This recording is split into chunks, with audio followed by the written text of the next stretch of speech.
fashion slave. So come out. Hello and welcome to Punks for Progress. My name is Punker Mike. Joining me as always, my brother and our co-host, Aaron Alvarez. What's up, dude? Hey, dude, what's happening? Another day in paradise, brother. So, dude, we have such a fucking cool show. Our listeners, you've waited a while. It's taken us some time to put this show together, but you have not waited in vain. It's worth it. So, for starters, Mike is going to tell us about some activities and demonstrations and forums and expos he's been going to. Been a little busy. Yeah, and another reason why it's taken us a while to get this show together. But we also, so everybody's talking about Antifa, and we had a kind of a basic understanding of Antifa. I think better than like mainstream media's understanding of what it was. Probably you did.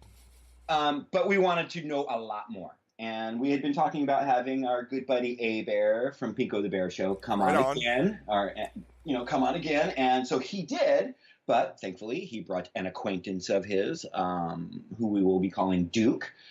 Duke has been involved in a lot of Antifa actions, and he's a guy that was involved with Occupy from the start. He was there on the inauguration day when the violence went down, Starbucks and the limo burnings and stuff, and he's gonna give us an account of a lot of his experiences, a little bit of history on Antifa, and we are going to be asking. Sounds good.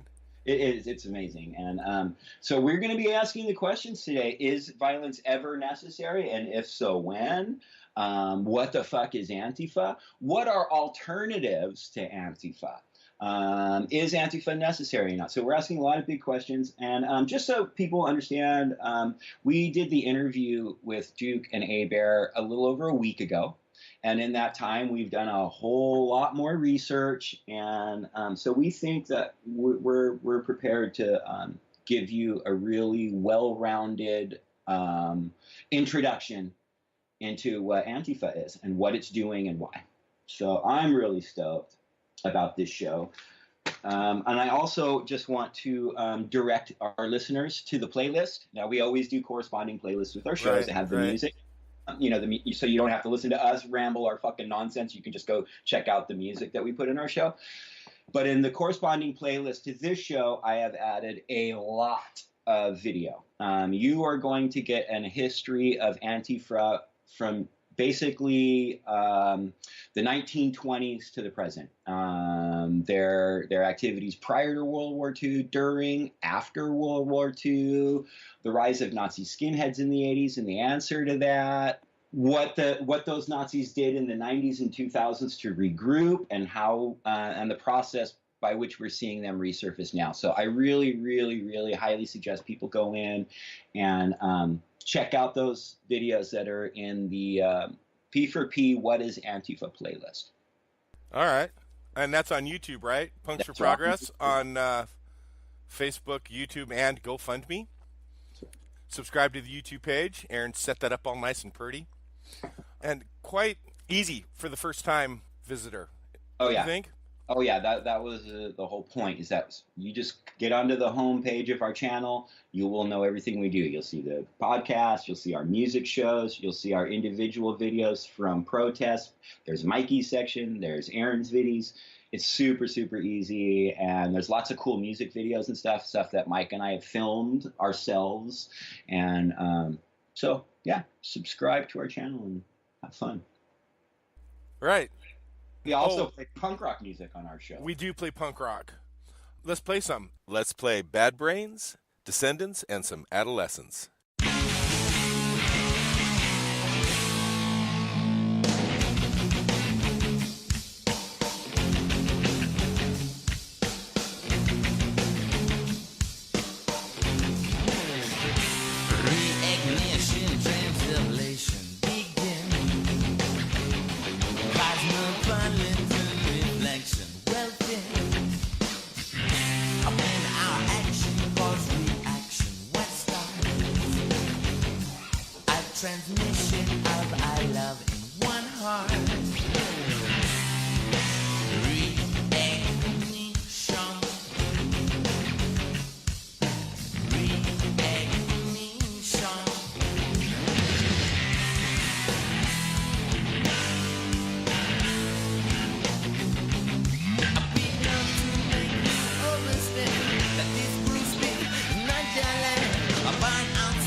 melts inside your hand and not heart. Is the glory that much closer or apart? Reignition. Reignition.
You care less about the quiz. There's fun, the cheeks are hot, full of cheers. Pleasers, they say that's no after my tears. Teasers, I hate them all.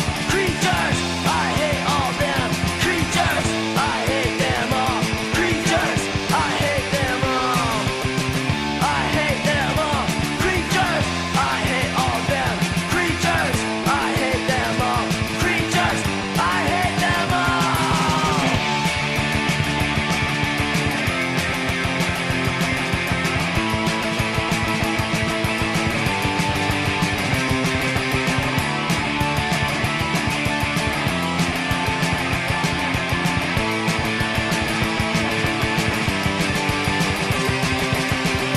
hate them all.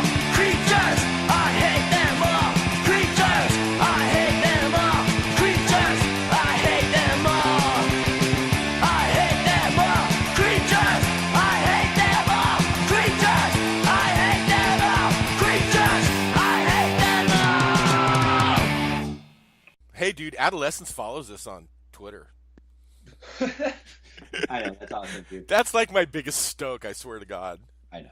That's the day that we determined it's all downhill from here. We have climaxed. The Adolescents follow us on Twitter. Yeah. Right on. They even like shared some of our shit or whatever too, right? Yeah, he shared me having a discussion with some guy that was giving him shit. What was your line? You weren't even born when Darby Crash Yeah, died. exactly. You weren't even born when Darby Crash died. And yeah, that dude liked that one, so. Word. Anyway. So, dude, you've been busy. You've been busy like Yeah. some motherfuckers. Well, let me tell you, Doing man. stuff. You've been doing stuff. You've been doing more than sitting in P4P Central running your mouth. Well, the Women's March got us inspired. That show was incredible. It was an incredible experience. I used the word incredible way too much. But I decided to keep that momentum going. And so I looked up progressive organizations here in my city, and I found that the Progressive Alliance of the Inland Empire was putting on an action expo is what they called it. Here in San Bernardino, and basically it was going to be just a bunch of different organizations that had booths and were going to supply information. And I thought, this would be a good place to find where I wanted to focus my energy. So I went there. Let's see, the Courage Campaign was there. There were people from DAPL there that were protesting, that were in solidarity with Standing Rock Sioux Tribe. The Green Party was there. The Socialist Party was there. I ended up hooking up with Our Revolution here in Redlands. I decided to give them a shot. They're what became of the Bernie Sanders campaign. So I talked to that guy. Oh, I see. So it's people that were active and like phone banking and maybe precinct captains or whatever from the Bernie Sanders are this. I'm sorry, what did you call the group again? It's called Our Revolution, and Bernie Sanders pretty much Oh organized yeah, it. Our Revolution. Yeah, it's Our Revolution. It's Our Revolution. That thing that I heard Bernie talking about incessantly over the last year. That would be it, yeah. So there's okay. actually a chapter here in Redlands that I wanted to go check out. So I made a contact with them. I also got a hold of a newly organization. It's called Redlands for Progressive Change. And apparently they were a Hillary Clinton backed, or they were backing Hillary Clinton during the election. And they kind of morphed into this Redlands for Progressive Change group after the Orange Orangutan took over. So, actually, a couple of things. I was able to attend a city council meeting a couple weeks ago because they're redistricting our city, and they're pretty much gerrymandering the boundaries so that the city council members don't have to run against each other. So that's what's going on here in Redlands. Well, is this so? Did you get an impression? Was the city council meeting like left-leaning people, right-leaning people? Clarify that a little bit, because it's really hard to say. They don't want to run against each other. They want to hold their seats longer. So they don't want to have to run against each other. If they're in the same boundary in the same district, they would have to run against each other. So there's the mayor, and then there's 3 council members.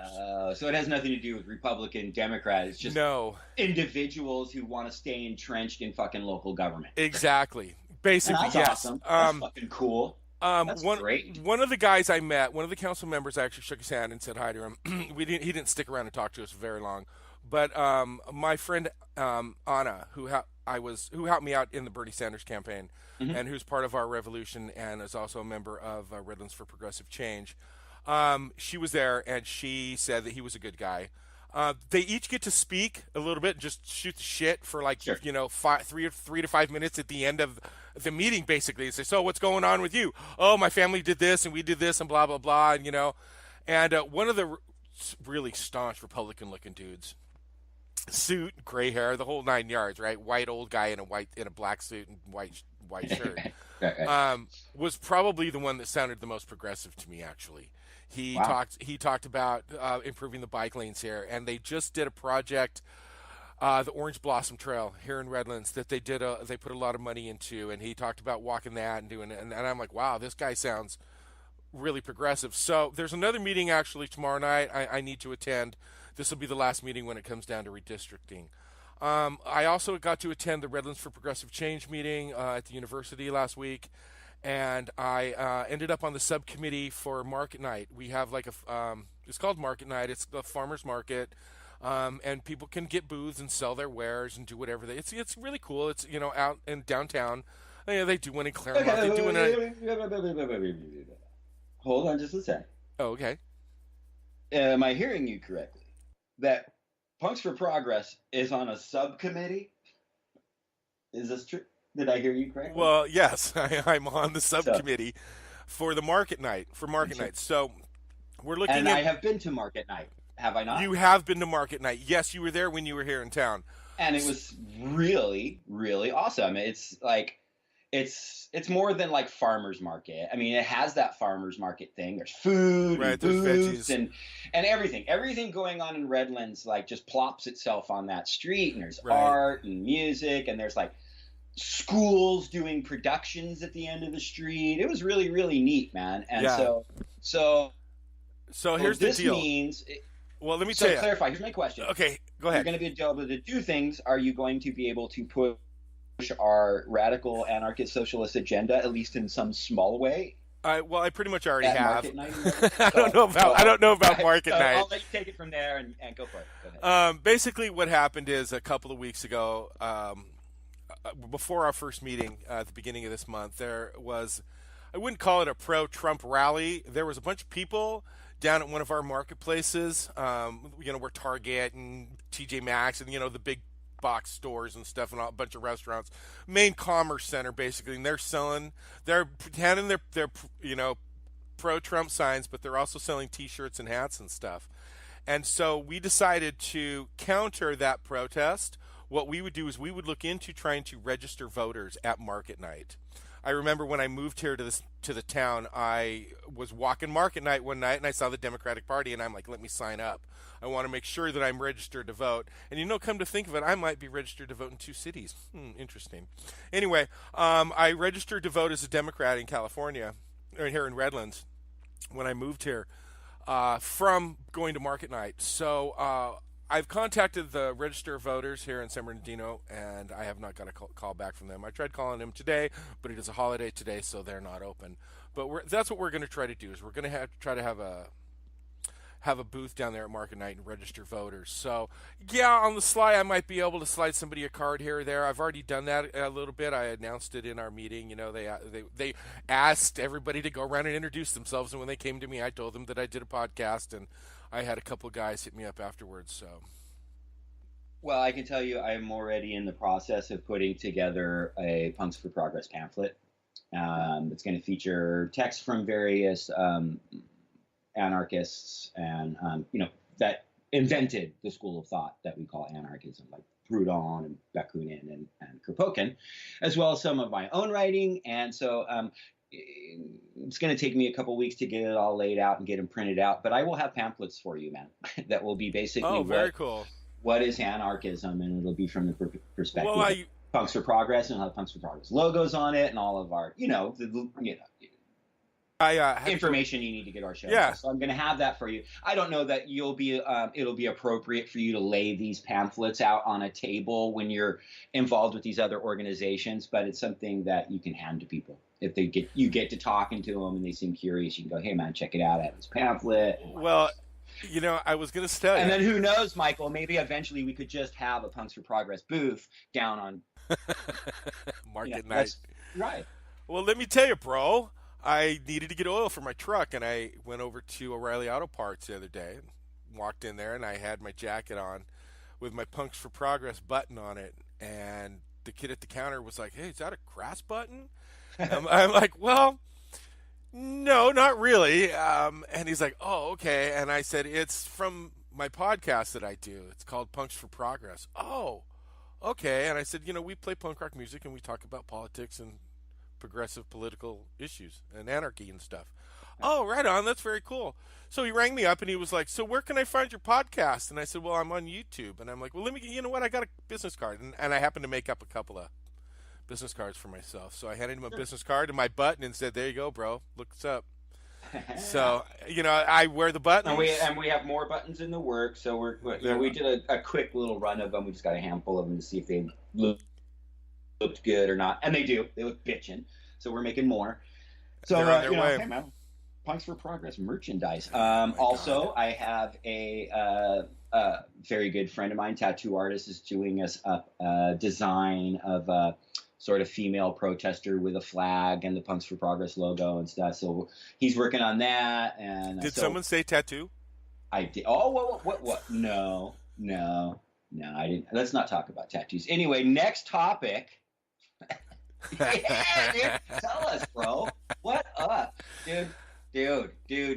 You permanently scarred yourself with some bullshit I doodled. Yeah, pretty much. Had a few extra bucks and decided to go get, and a little bit extra time, so I decided to go get scarred. Got me a Punks for Progress logo on my arm. So I figure I'm on YouTube. We're up there. I mean, it may be shitty, but we're up there. So unless they take us down, it's going to be there for a while. So will the tattoo. So whatever. I don't do so. Yeah. So yeah, you've been super fucking busy, bro. And things in the works. Well, as working on this show too. Like I said, this show is what we got coming up here. This interview we did with Abear and Duke was intense. It was deep, man, and super intense. Right, and I had to go back through and listen to it again while I edited it, and Aaron listened to it, and I think it's about time to bring that up, don't you think?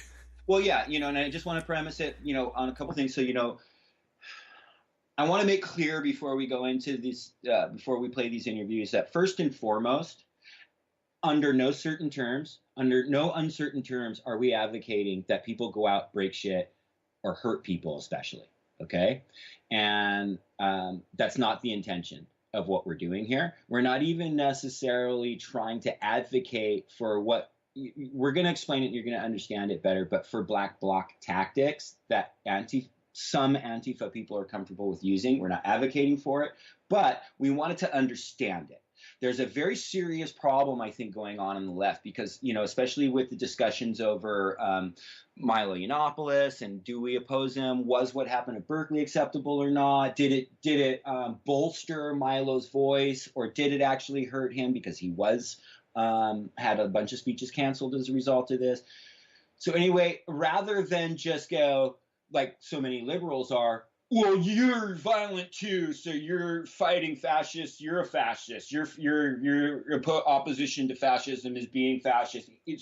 They don't even indulge the dialogue in relation to, is there ever a time where violence is acceptable or not? They won't even have that dialogue. And if you want to have that dialogue, you're a fucking fascist and you're violent and it's all about peace and love and you know what I mean? And they believe in peaceful we protests. want to have that conversation.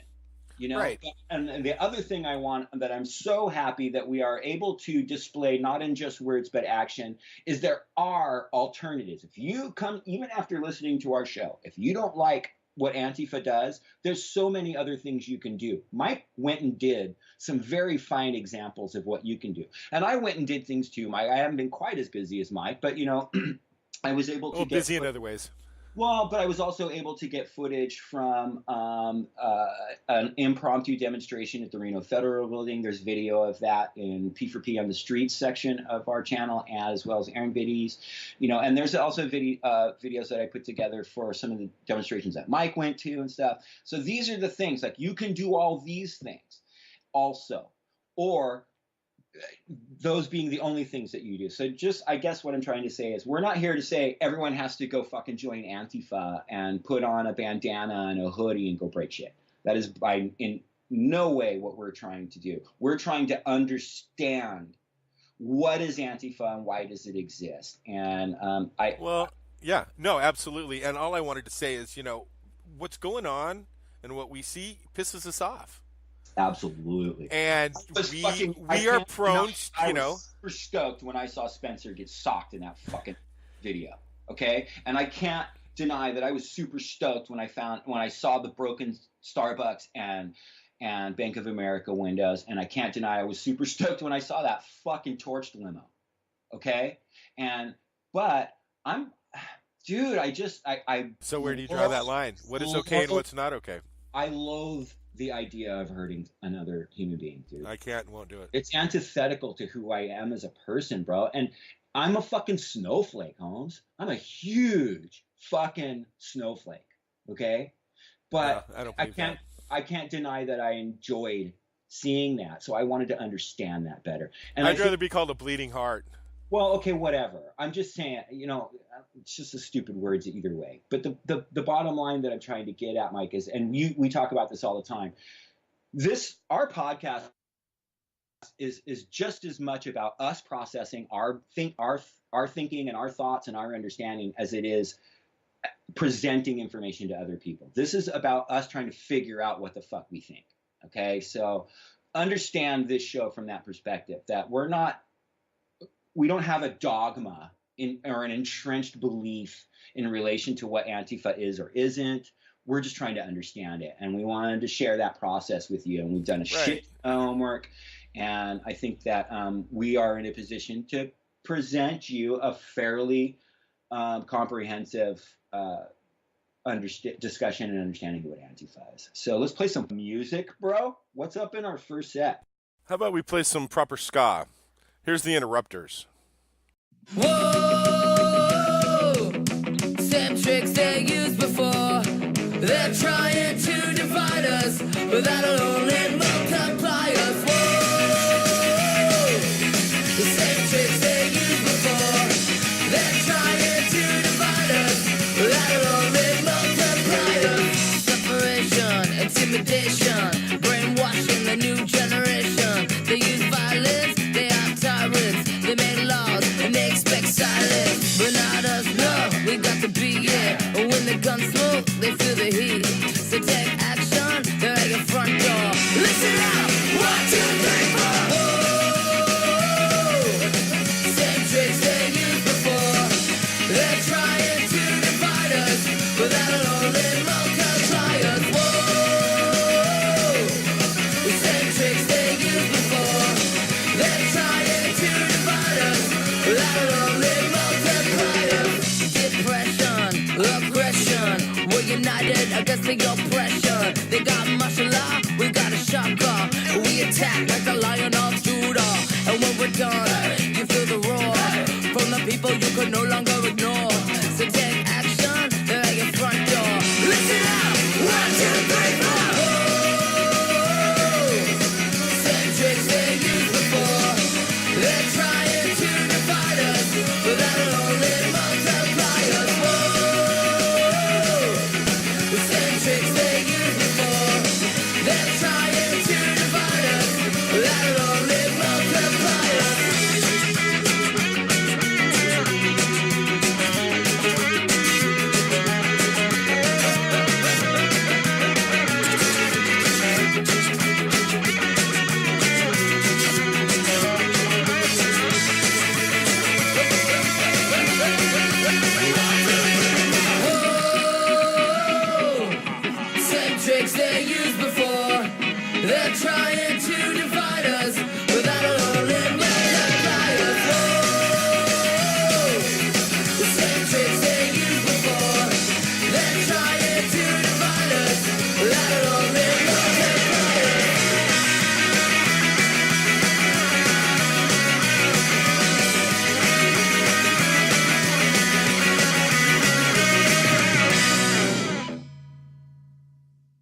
Is this what you call democracy?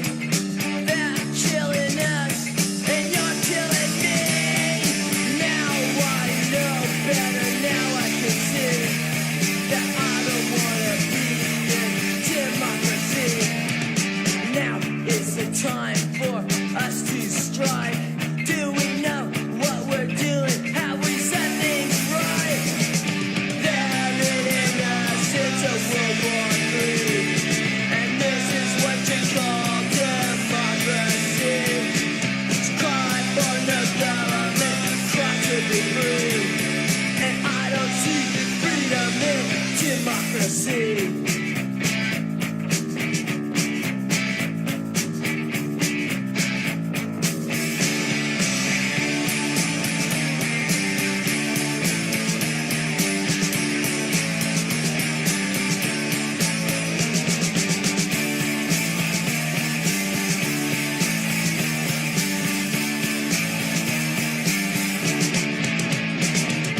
Democrat, Republican, Libertarian. Do you really care what party you're in? Did you really think you can make it big? Living among these nuclear pigs. If you didn't know, you'll never see. We're too far gone for democracy. Look what it's done to you and me. Democracy is not for me. Democracy is not for me. Democracy is not for me. It's not for me.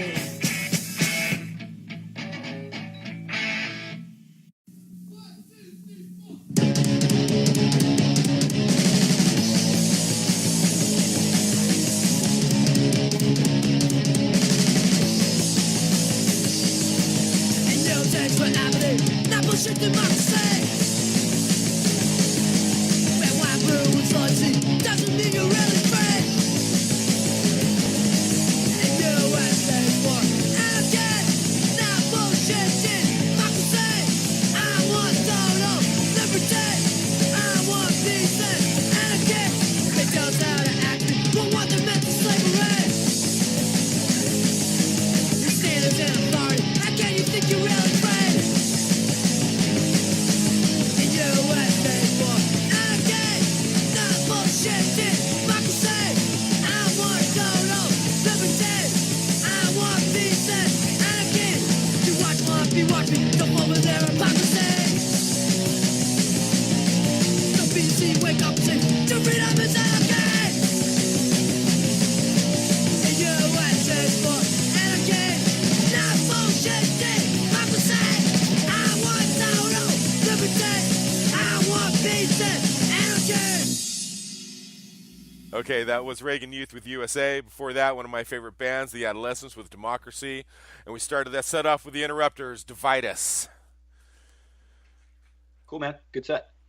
Yeah. So, hey, we have guests on Punks for Progress today. We have First guests. and foremost, we are joined by a very good friend of Punks for Progress, Returning Abear. guest. What's up, dude?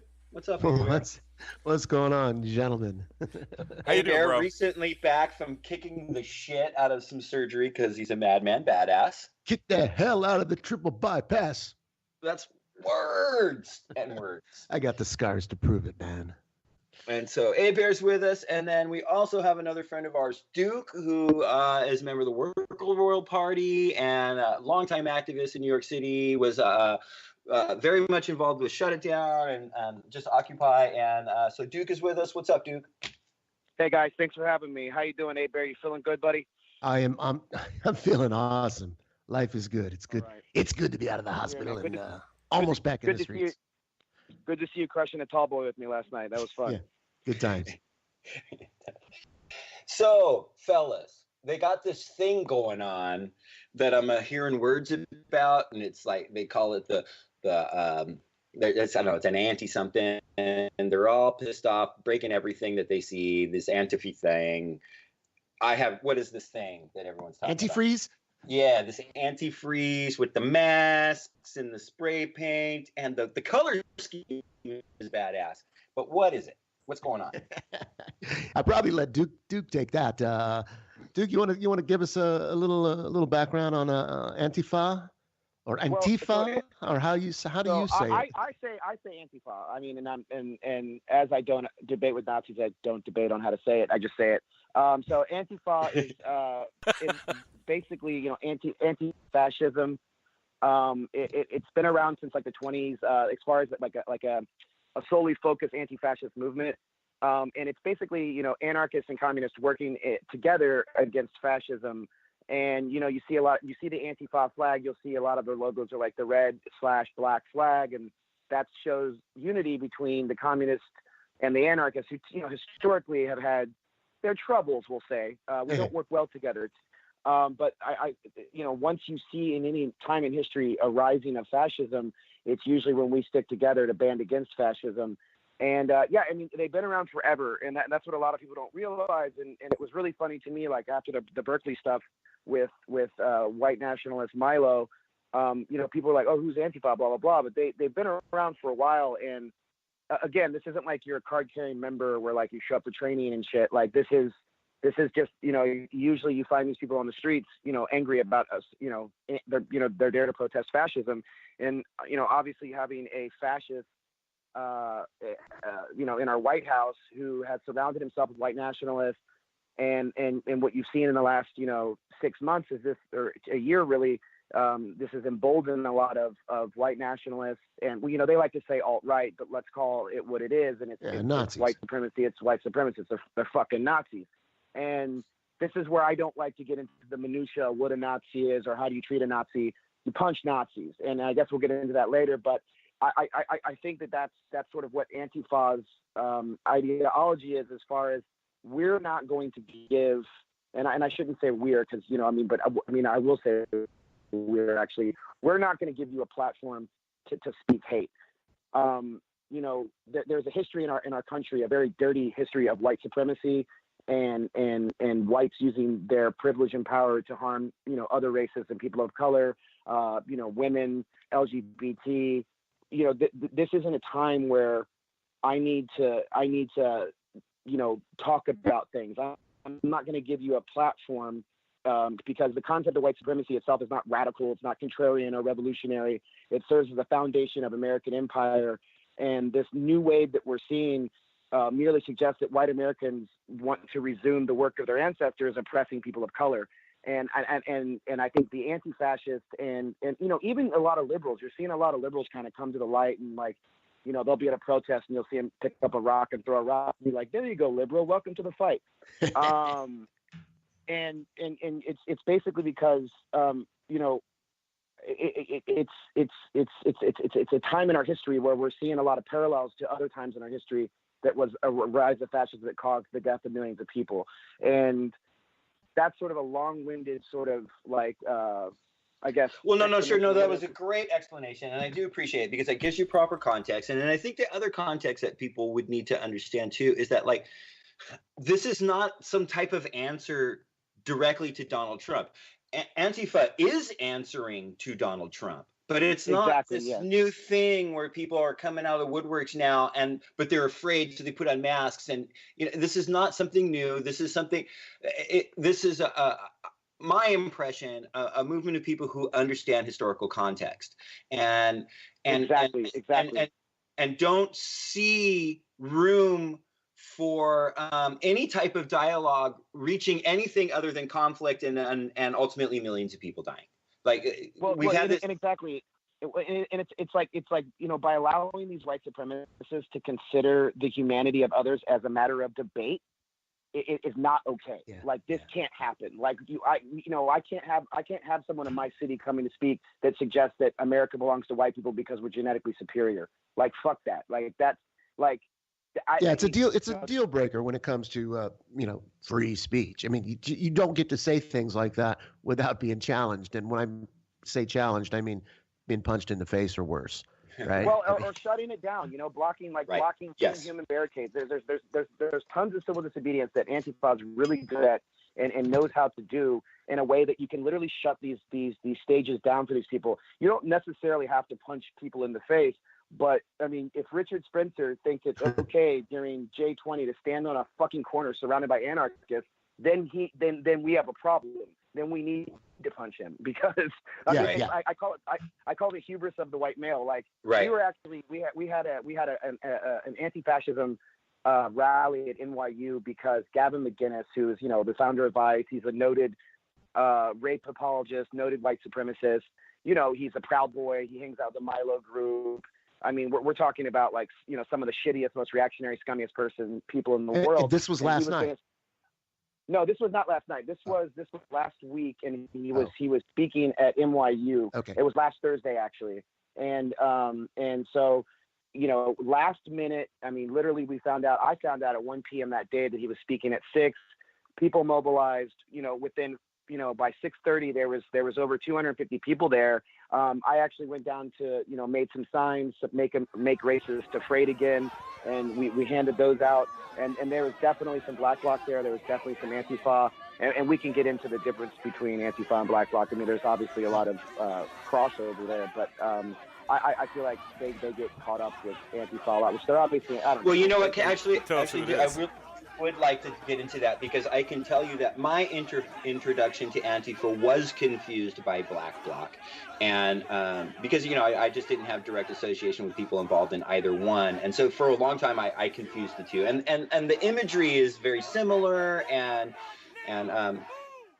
so I mean, if you could go into that a little bit, that'd be awesome. I mean, I think it's semantics really, and I think it's a matter of like, I know that some anarchists and black bloc like don't fuck with communists and things like that. Like those are certain things that kind of can, certain like headbuttings on ideology about like where you stand on things.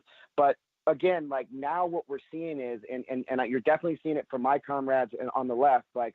We are putting olive branches to every anarchist, even liberals, like even the spineless liberals who in my opinion are more of an enemy than other people. Like even them, we're like, guys, if you want to grab a sign, put on some boots, and come march with us and stand up against fascism. You got to be ready to hit the streets. No one's asking you to break windows or start a limo on fire.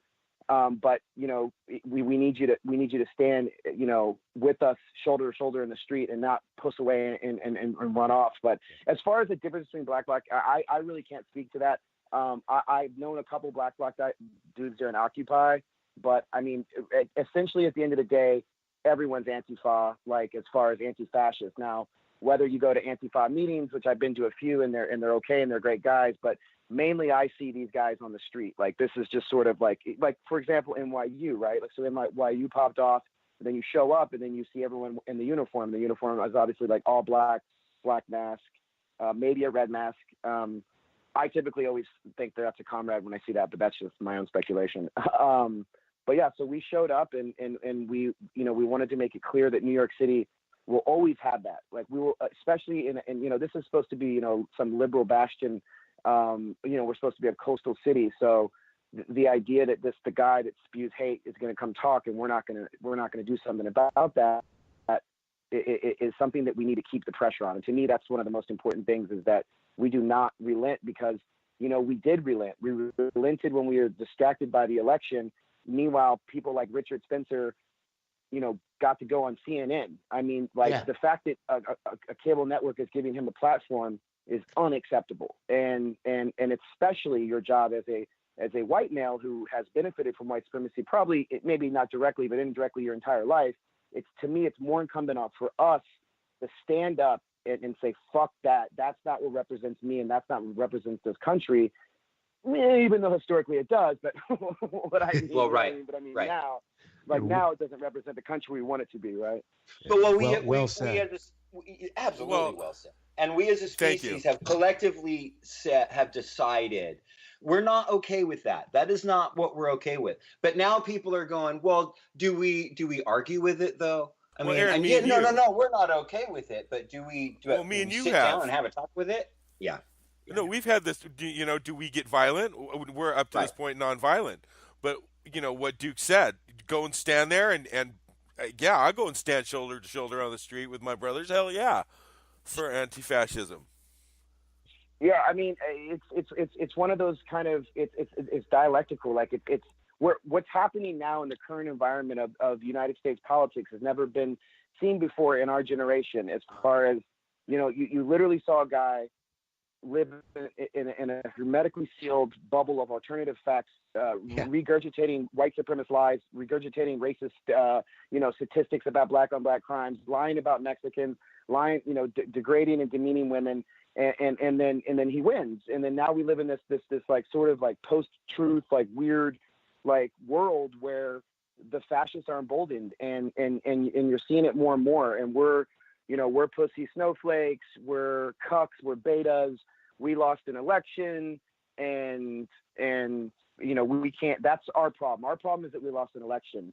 And it's so hilarious when I hear them say that, because I'm like, dude, I would literally be throwing rocks if Hillary won. Like I would, right, it wouldn't be like I would have more time off in the week to do other things. But with his draconian executive measures, like every fucking day, it's like I never have a day where I don't have to suit up and hit the streets. But that's the thing that's important to realize, is that we're not paid for by fucking George Soros. Oh, come on, you didn't get your check? Right. I got my check. I'm waiting. I'm still waiting. I'm still waiting. Bullshit. I check every day. Man. It hasn't come. Yeah, I mean, is this direct deposit? I mean, like how like because they speak in all these obviously anti-Semitic like dog whistling terms, where like George Soros, which they really mean is like Jewish money, and like in the evil Zionist and shit. Yeah. And I mean, so like always get like gold bullion left at my doorstep. Like what the fuck are we talking about here? Rothschilds, man. It's the Bohemian Grove. Oh, don't get me started. Don't get me started. I'd like to get you started. Hey, wait a minute. Is there another call on the line? Is there? Yeah. Literally, folks, I've come in here. This is Alex Jones. I'm on a leftist podcast. What? Listen, these scum. Listen, you guys think I'm Antifa. I was deep covered. There's no such thing as dupe.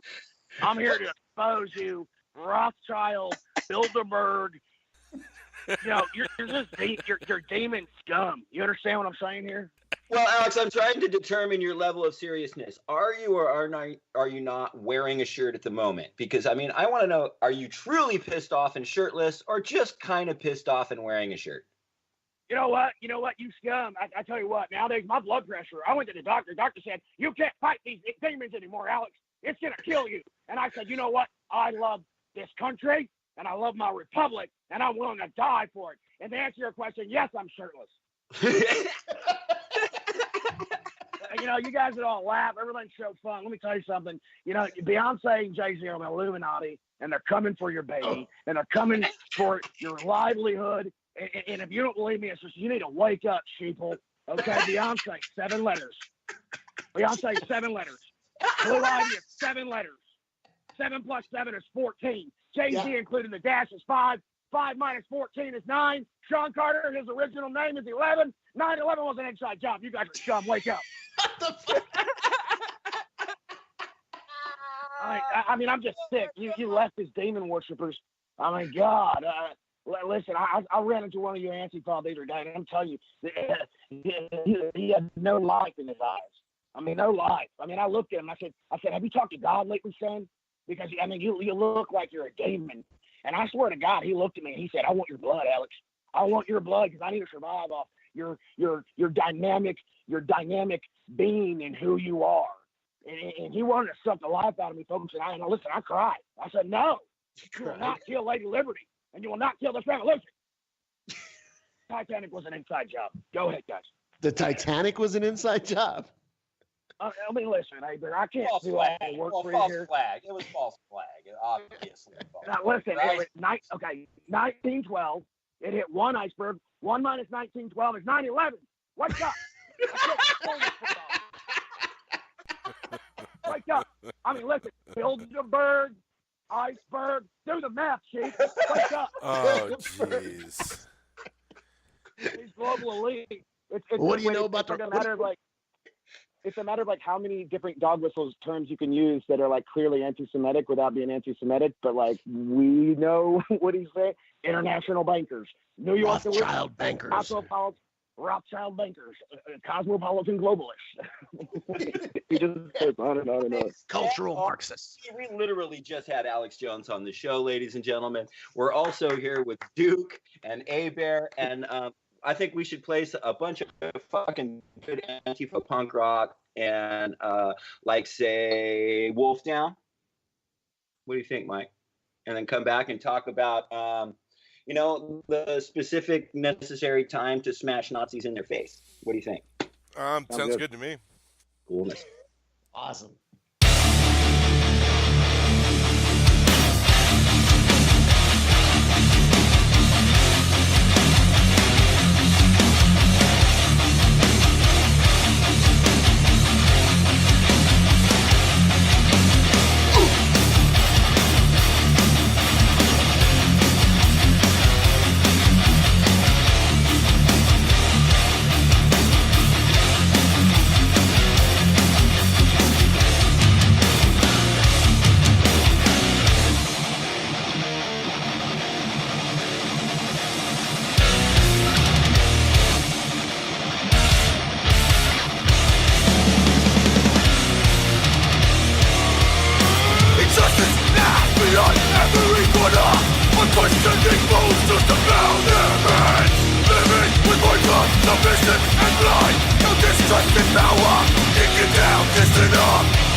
This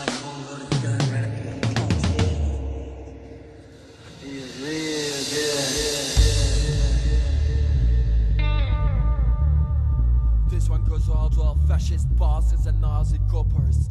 Send her a motherfucker!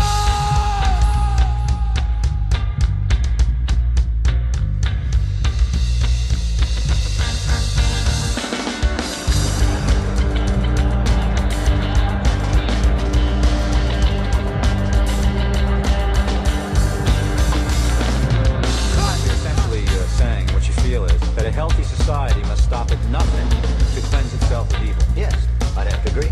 Did I say that?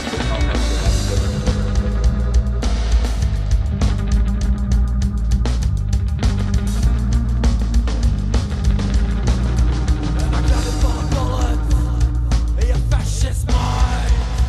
And I got it full of bullets in your white right shot. Antifa!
All right, we just played Cop on Fire, and that was Antifa Dub.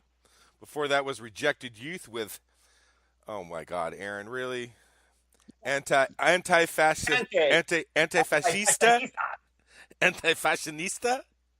That's not right. And anyway, we started with Wolf Down, Flames of Discontent.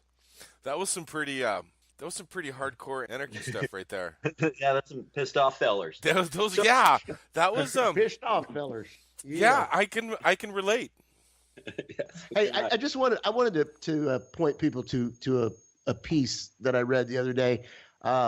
If you can Google "Meet Antifa," the most reasonable people in America. It came out on February 7th. It's a great article. Yeah, that's actually a really great article. Great call there. That's a really good. And it's by Malcolm. We'll put Malcolm links Harris. in the description box of the video too. Yeah, and it had a little history of Antifa going back to Mussolini's times and what they call the People's Squads.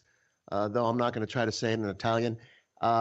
And even like when the IWW, Industrial Workers of the World, got together with the anarchist lumberjacks to fight the Ku Klux Klan recruitment drive up in Maine, in Greenville, Maine.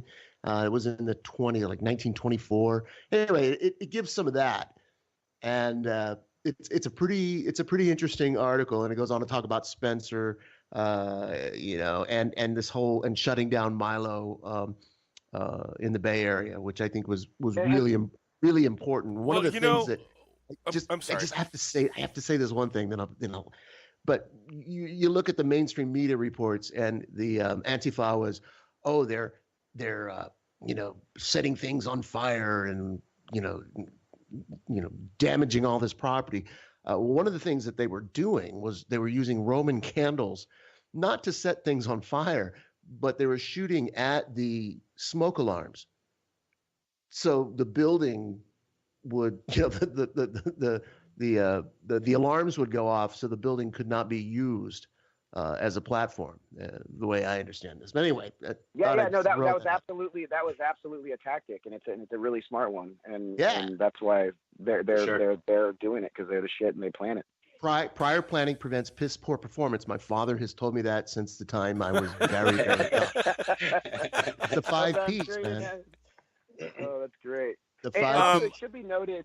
It should be noted that all the largest Antifa groups are in countries that used to have a fascist regime. So the biggest ones are Germany, Spain, Italy, because Argentina. They fucking know what that is, and they've lived it in real time, and they understand, and they have a history of it, and they see it growing and happening. This is not a bunch of misguided kids with too much time on their hands and a punk rock CD. Right.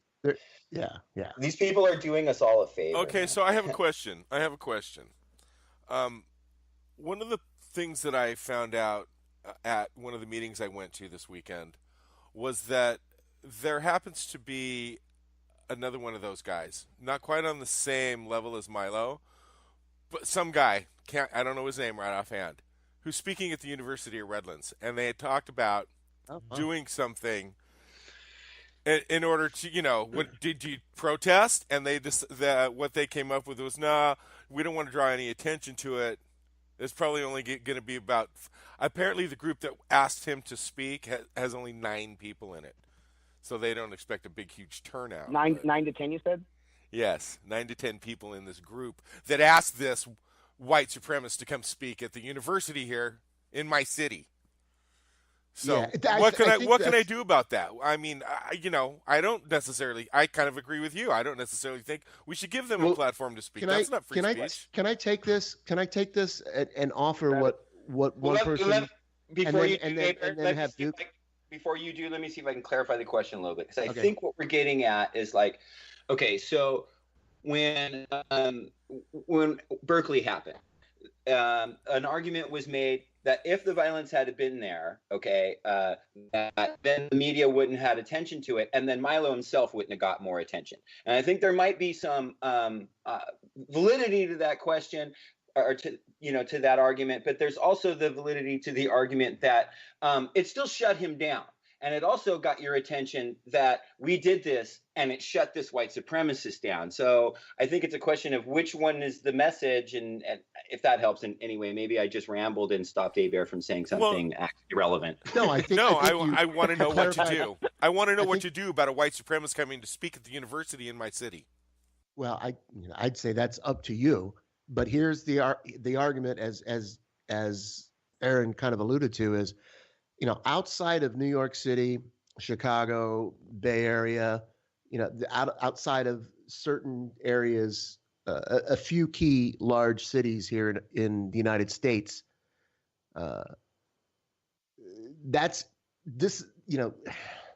Milo's not going to draw that many people.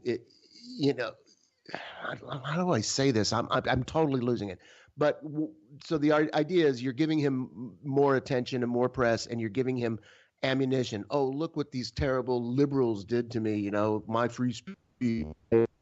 And when you punch Spencer in the face on camera, you're giving fuel to the alt-right. Well, no. That's an argument people make, but I think it's kind of a shitty argument. Well, no, I'm making they don't need fuel. Nazis don't need fuel. That's not the argument necessarily that I was making. That is one of them, but it's also that if there had been no protest at all, even the quote-unquote peaceful one, then maybe people would have shown up to hear this shithead speak. Yeah. And that would have been the end of it. So And I'm not defending in either smaller argument, towns, but that's the discussion going on, and so now I'm going to shut up and let you fellas. well, take it. if one of these guys shows up in a town with 2,000 people in the South, there aren't going to be enough Antifa to shut it down, right? It can only happen in certain big cities, I think, right now. Well, I think that the in any college, there's enough leftists there to not necessarily have an Antifa situation like a Berkeley situation, but to have some sort of protest. And I firmly believe that even if the guy's speaking for 8 people, one person, if he's just a wacko with a sandwich board, with racist shit on it, you still shut it down. You still show up and you still shut it down. And the reason why is you're not going to elevate him, his profile any more than he already is going to be elevated in the white supremacy forums and online and stuff. Like, basically, racism isn't like becoming woke. Like, if you become woke, it's because you some old black guy tells you his plight and you know what, I never thought of it like that. I mean, you understand, and you can have empathy for that, and then you're kind of woke to that, right? Racism is environmental. It's embedded in you. It's who you are. Like, if you have hate in your heart like that, I feel like it's really hard to reform you. So you're not going to reform any of these people. You're not going to make someone be like, oh, I think I'm going to be racist. For sure. Like, but him showing up and speaking, there has to be a precedent set. There has to be where if they're sitting at, whatever, like, evil cabal, like white supremacist meetings they have in some smoky back room, and they're like, all right, we can't show up here because every time we fucking show up here, 250 Antifa or protesters show up and cause complete havoc. And then it becomes the institutions, it's not worth it for them to have you there because they're like, dude, we can't have you there because we lose all this money on property damage, we lose all this money on having to pay for security. Well, haven't some universities canceled Milo and other alt-right? Yeah, absolutely. Because they don't want the on response the campus? to Milo, right? They don't want the response to Milo on their campus. So that's success, win-win. Yeah. So yeah, exactly. I mean, I take those as a W.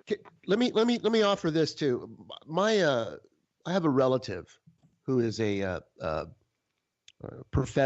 longtime professional photographer, and he was assigned to go down to A&M and cover Spencer's talk.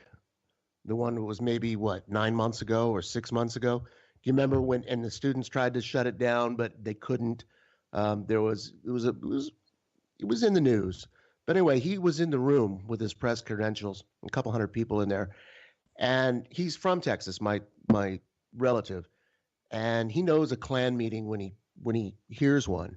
And what he told me about Richard Spencer is that the guy is very smart, very well studied, but everything about what Richard did at that talk at Texas A&M smacked of Klan rally. It was the same setup, the same dog whistle stuff, without actually coming out and saying that's the KKK, and that Richard Spencer is truly a lot scarier than some think, because he's deviously smart. I think is how my relative described him. Deviously smart. Can I go on that? Sure. What they've been, especially Richard Spencer specifically, have been trying to deny white supremacy for a while now, and this is what people need to understand. This is a perfect storm and a perfect circumstance for them to take their new rebranded white supremacy, where they've traded in their hoods for high and tight undercuts. And I mean, you see all the haircuts; they all look like stormtroopers. And I mean, they look like Aryans. I mean, it's they're like hipster chic Nazis, and whatever the description you want to call it, they're still the Klansmen. They're still fucking Nazis. And his wicked smartness, though I would debate otherwise, I just like you can't be over a certain IQ and really think the things he thinks. But again, they're trying to normalize this. They're trying to make it like it's some conservative ideology, and it has a platform for debate. If I might, Duke, I can back that, because I remember mostly in the kind of the late 90s and the early 2000s, in the early punk rock scene, which is, for people's information, a complete misunderstanding of skinhead culture. The first skinheads back. Thank you very much. Rocksteady, two-tone. You're welcome. But There was this resurgence of Nazi skinheads in the 80s, and they were doing gnarly violent shit, and it really finally came to a head in the 90s, and the traditional skinheads kind of got more organized, and big thing, and there was a lot of this massive confrontation in the streets. This was about the time I first started hearing the word Antifa thrown around, right? And I didn't understand it to be anywhere near the historical context that you described. But in my recollection of all that is those Nazi skinheads got their fucking ass beat, and they split off, and they went off to like little camps in Idaho and shit like that, and went out there and rolled in the dirt and with their guns and shit. And then also said, okay, we need to regroup. Let's take off the Dr. Martens. Let's stop shaving our fucking heads. We'll take off the bomber jackets and all this stuff.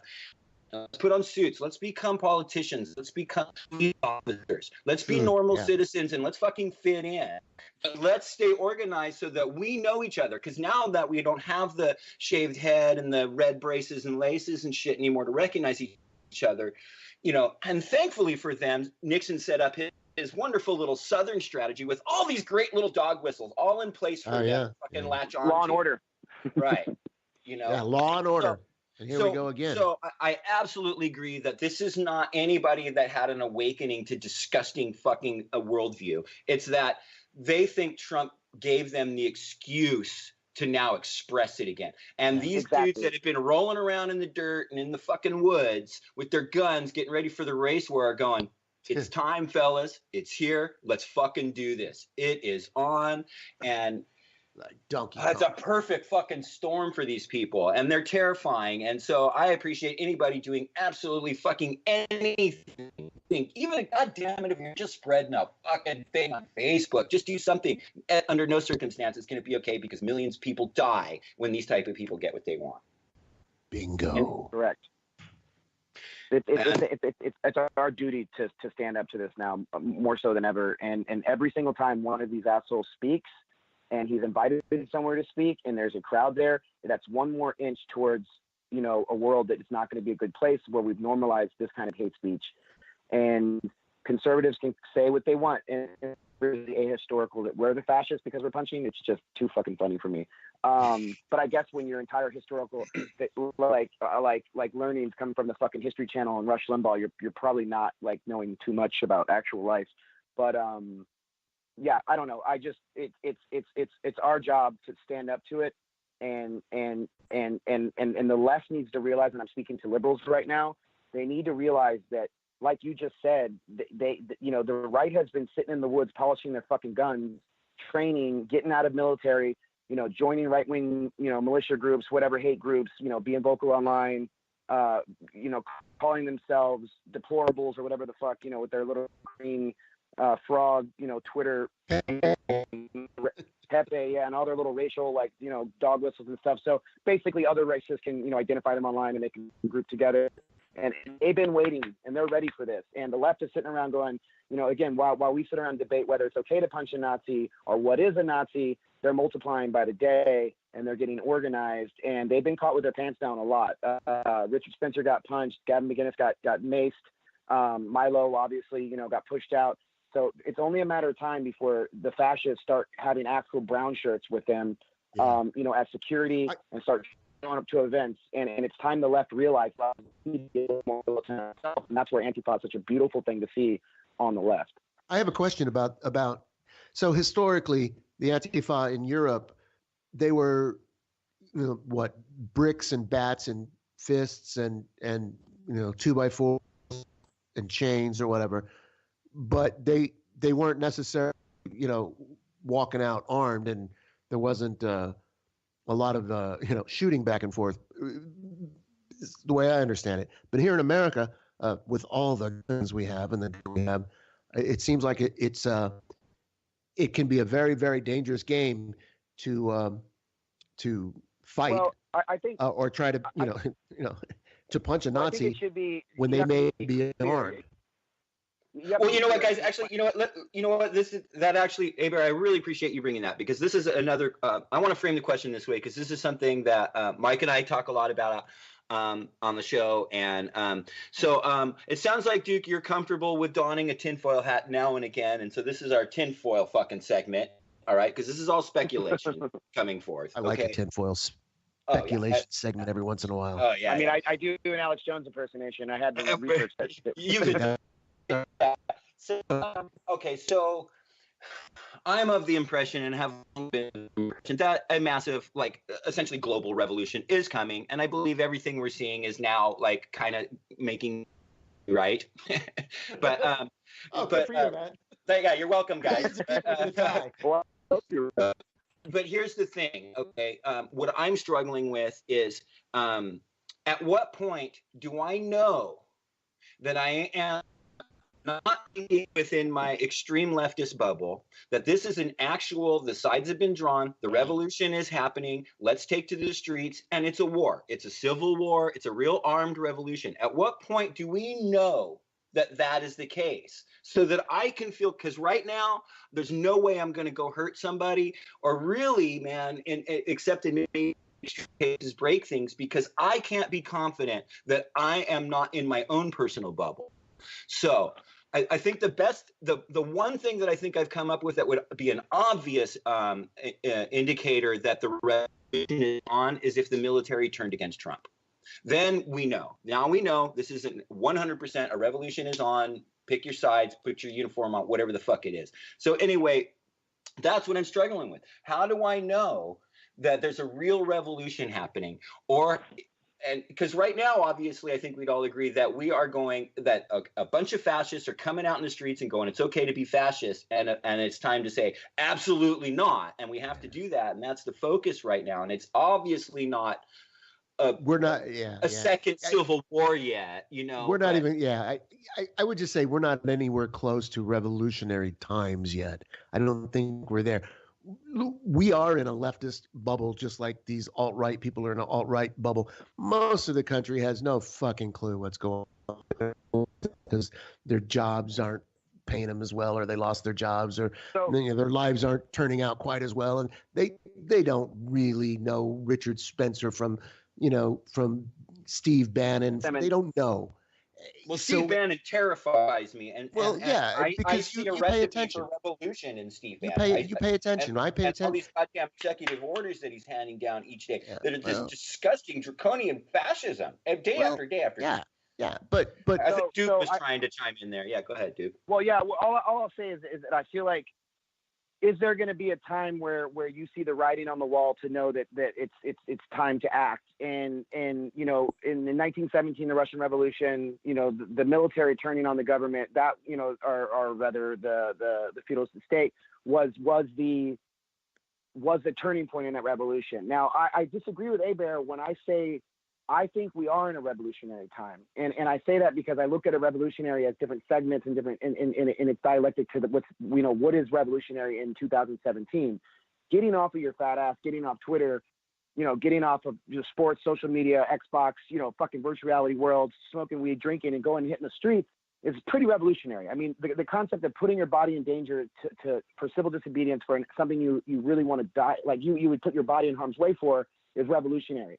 And what we're seeing at the Workers' World Party, and what we're seeing at all kinds of communist parties and Antifa and Black Bloc is you're seeing a large surge of membership and a large surge of young activists that are basically saying no, enough is enough. And I agree. This isn't a nonlinear thing. I mean, it is a nonlinear thing. There's many different facets and different levels of the revolution. Whether, like you just said, like someone who just can tweet or Facebook and say, hey, listen, blah blah blah. Those things matter. That creates the exchange of ideas, and you become a thought purveyor on social media, and then you're a leftist, so you start spewing that. It's like what you guys are doing with your podcast. I mean, these things matter up to a certain point, and then I think what you're asking about is when do you know that point? And I think that point will be very, very clear when that point happens. I think that we're gonna have reform. They're gonna do exactly what they did in Russia. They're gonna throw us some bullshit reform. We might push Trump out, but then again, don't forget then we have a fucking homophobic weirdo. So right. I mean, no matter what, we're in for a long 4 years. And I think importantly, what we need to understand is that not to blow your resources, not to blow out your energy, and to realize that these executive orders aren't going to stop, and his draconian law is not going to stop. And that we have to resist, and I feel like there's a good push, like on the left, from left. I agree. I've been pretty freaking happy. Resist. I didn't expect to see a fraction of this response. You know, Yeah, and J21. and it's Who expected that? And it's sustaining too, man. And right. And after J20, dude, the next day it was like, all right, guys, that was freaking amazing and historic for the human species, but. Okay, you keep going, and then the airports happen. Airports, and unbelievable. So listen, I was at a Workers' World Party meeting. Was it Thursday night? And after the meeting, they're like, "Hey, you know, if you can, a bunch of us are, you know, we're making signs. We're heading off to the airport." Maybe it was a Saturday meeting. It was one of the other. And this was a direct example of protesting working. We got a federal stay. I mean, and again, this is the problem I have with liberals, and don't even and again, I don't debate with the right anymore. I have no time. I don't debate with the right either. Motto is every time you think you want to debate with someone on the right in Facebook, just learn how to take apart a gun and put it back together, or go work out, or go train. Like, get ready for the fucking revolution. Learn how to take a gun apart and put it back together. Yeah.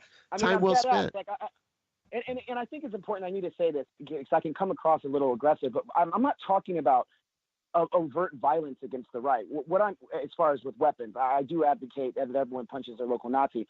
But what I mean is I mean, we are trying to protect our communities. And when I say our communities, I mean leftist communities, I mean people of color, I mean LGBT people, typically attacked by these white nationalists and these fascists. And it's exactly what the Black Panthers realized and did and implemented. And they created their own communities and their own security because they couldn't count on the system to do that for them. So when I say, you know, arm yourself, I'm saying, you know, if I'm moving to Texas, actually. So if I move to Texas and I want to do an action, you better fucking believe I'm going to have a handgun on me, because guess what? All the fascists there are going to have a handgun on them. And I'm not suggesting that we shoot it out in the street and it's the fucking OK Corral, but one thing that checks power is equal power. If they think that they have a gun and I don't have a gun, then they're going to come up and they're going to harass me and fuck with me because they're emboldened by their pistol that's strapped on their waist right next to their tiny dick. So, you know, this is the dynamic you have to deal with. And you can't be naive to that violence. You can't be naive to the fact that these people have used violence throughout history. I hope, I would think you understand that concept is fucking terrifying to your typical liberal. They have been anti-war their whole life. That's been their thing, anti-war and caring about the environment until a Democrat is in office. And I think that, like, you know, I because I hipped to the elite a long time ago, I've understood that fascism actually can happen. But I think I took for granted that the notion that, and I think a lot of people do, that was then, you know, that's what that Germany thing did, and we beat it, so that doesn't happen again.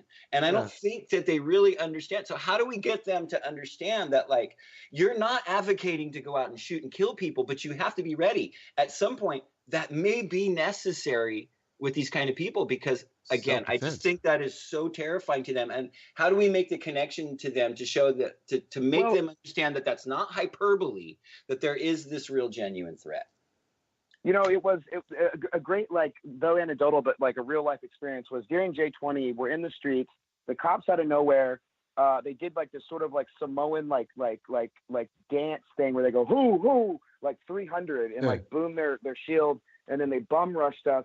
And then indiscriminately started shooting percussion grenades. They have a paintball gun that's filled with pepper balls and bear macing us. So they I mean, literally just into crowds filled with old people, kids. At this point, Black Bloc had done some property damage. And to be clear, property damage is not violence. Okay. What the state does to us is violence. Capitalism is fucking violence. That I always want to make that really clear. Like, this whole idea that breaking a Starbucks window is violent, a fucking company that exploits indigenous labor and fucking, you know, sells us shit for fucking 9-time markup. Fuck you. That's not violence. Okay. Not paying someone a living wage to serve me coffee. That's violence. Okay. So fuck you. So anyway, sorry, I went on. I digress, folks. Let me get back on topic here. I'm just so heated. So heated over here. Jesse, I like it. To jump in here.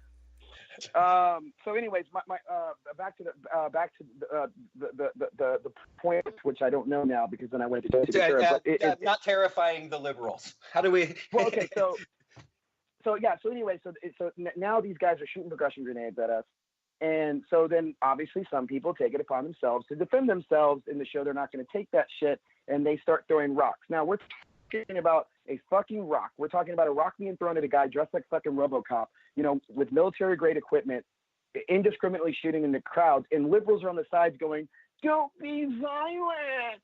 And I'm probably not the best liberals, obviously. I think we've established that. But I think what you're going to see is, and you're seeing them do it, they throwing the felony riot charges. 200 of them. The 200 felony riot. I mean, what kind of old timey fucking charge is that? We had riots downtown today. We had riot wars. I mean, they're like pulling out like antiquated like gangs of New York shit on us, and it's because it's to scare us, and it's to have all those liberals who showed up be not radicalized. And it's always been the key of the DNC is to soak up and to take the radical element of the left and turn them into normies.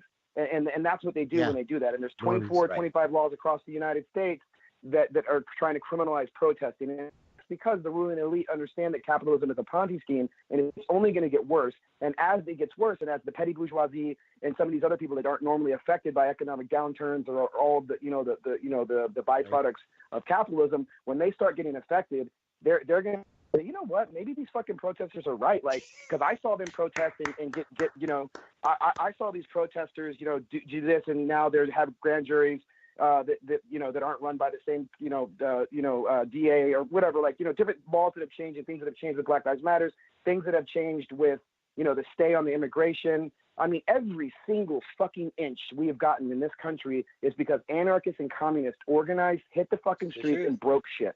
That is really the history of America. That is absolutely 100% the truth. Liberals didn't get you your 8-hour workday.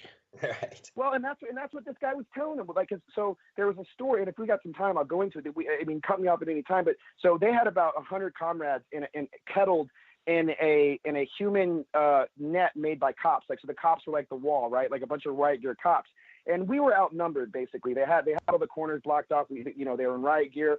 And I'm sitting there, we're yelling at the cops, and the people are basically trapped. And I see this group, this march, like 2 avenues down, and it's a shit ton of people. And I'm like, yo, comrades, let's go grab these marchers. If these marchers can flood in here, we might be able to, break up these cops and save our comrades. And so these guys, and these are definitely Antifa. They had like black flags, and I know a couple of them. And they're like, yeah, fuck yeah, let's go, dude, great idea. So we run down there. And we're like, guys, we have comrades here. Turn left. And we're doing, the hand movement to turn. And sure as shit, people start turning down. They're like, yeah, fucking comrades, let's go. All of a sudden, like 3 fucking liberals run up, and they're like, no. We're on a permitted march. You can't go down there. That's not permitted down there. You're going to get arrested if you go down there. And then one thing that stuck with me more than anything is the biggest Antifa dude you've ever seen in your life. This dude was just like fucking massive. He looked like a dude that would just like beat up 4 cops at once. The Mountain. And he just like he looked over and he with the reddest face, because he had half of his face covered, but he goes, "You goddamn liberals are gonna get us fucking killed." It was just so funny to me because it was so real, and he's not wrong. Like literally, we have the numbers to bull rush those cops. And because they have to hit a formation at a certain point. There's too many of us. And if you do a lot of street actions and tactics, you understand how they think and you know how to counter the way they think. And I've had years of doing this, and obviously so is Antifa and Black Bloc. So if we would have rushed up, boom, we could have broken up the cops guarding those people, and those people could have gotten free, and then they wouldn't have gotten, fucking 200 felonies. And we're talking about 10 years in prison. We're talking about fines out the ass. Right. A lot of these charges probably won't stick, but because considering the actual property damage, the limo being burned and all that stuff was not even that group of people they rounded up. And that's the thing too. They didn't care. They were making an example of those people with those people. Well, and I think, so, people have this image, and they're now being introduced to this concept of Antifa, and even in the mainstream media and stuff. And I think it's a shocking the imagery that they're seeing, and it's a shocking time, and there's shocking things going on, and it requires shocking responses. But I think that I really appreciate both of you guys coming on and talking about this, because I think it shows that, one, everything has nuance and subtlety and complications and difficulties in understanding. Nothing is a bumper sticker. Nothing you can figure out super simple. There's so many reasons why you're seeing these sort of, crazy, scary images from Antifa. There's a reason behind it. There's research and thought and knowledge and historical context behind it. And whether you agree with the tactics or not, what are you doing? What are you doing that, to help the cause on your own. What did you do in the war, Daddy? Right. Well, right, and that's I live by that every day. I think of that. I want my I want to have an answer for my grandkids when they ask me, and so you know what? Are you a father? If you don't, yes, I am. I have 2 college-age kids, and so the stakes are raised, right? I mean, you absolutely left your mark on the world. You got to leave them a country you're proud of. Exactly right. Mike and I were talking today about struggling with taking so much of this personal, and it is. I'm worried about the children, and Mike is worried about his children. And so I think ultimately it's like, get out there and fucking do something so that Antifa doesn't have to do this shit that scares you. Create a climate so that we don't need. That's the best advice I've heard. They're fucking shit. Absolutely. Well, Duke made a point. Sometimes you have to counter violence with the same amount of violence, right? Otherwise, it keeps going. Well, and there clearly is white terrorism, white supremacist terrorism. Oh, and you don't see it on the left. How many lefties you see sitting in jail right now because they went and shot up a church? Dude, nothing. Planned Parenthood, right? Church of Mosque, No, it doesn't happen. Here's 2 Reno examples. Okay, we had a white supremacist was sentenced today in Reno for calling the White House and threatening to kill Obama. And then yesterday, I witnessed a really fine gentleman on Facebook talking about how I needed to be shot and that he was fed up and ready to get his musket because I'm a libtard and a hillbot, right? Wow, and, you're a hillbot. I love libtards. Wow, right. I love libtards. And so don't tell me that there's not a hell of a lot of right-wing racist people ready to fucking hurt people. That dude was blatantly talking about shooting me and other people openly in a public forum. Care. Right, and that's openly in a public forum. So don't, they're not hiding anymore. And I believe him. I believe that gentleman. That he is willing to fucking kill me because I'm a libtard. If you want to hear something scary, I'm actually originally from Texas, and one of a guy I went to high school with is now a big AR-15 gun manufacturer, and he has a big company. I'm not going to say the name, but my wife, I'm not on Facebook. My wife is friends with him on Facebook, and she doesn't want to be because my wife is actually Hispanic and finds him like a deplorable piece of shit. But I like the inside of baseball to see like what the fascist right are doing, and these people, even before Trump, during Obama, in open forums, talk about murdering liberals, running over Black Lives Matter's monkeys with their cars, and this is quotes, obviously, I don't speak like this, and driving them over the trucks, a scope hair on Obama's head. I mean, this is where they've been prior to Trump. And so did now you imagine there's...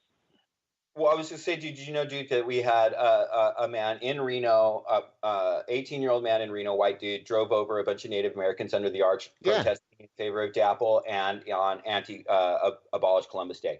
Plowed them over from a parked position and ran over a grandmother that was with her grandchild. And broke her pelvis, and you know what, bro? They charged him with misdemeanors.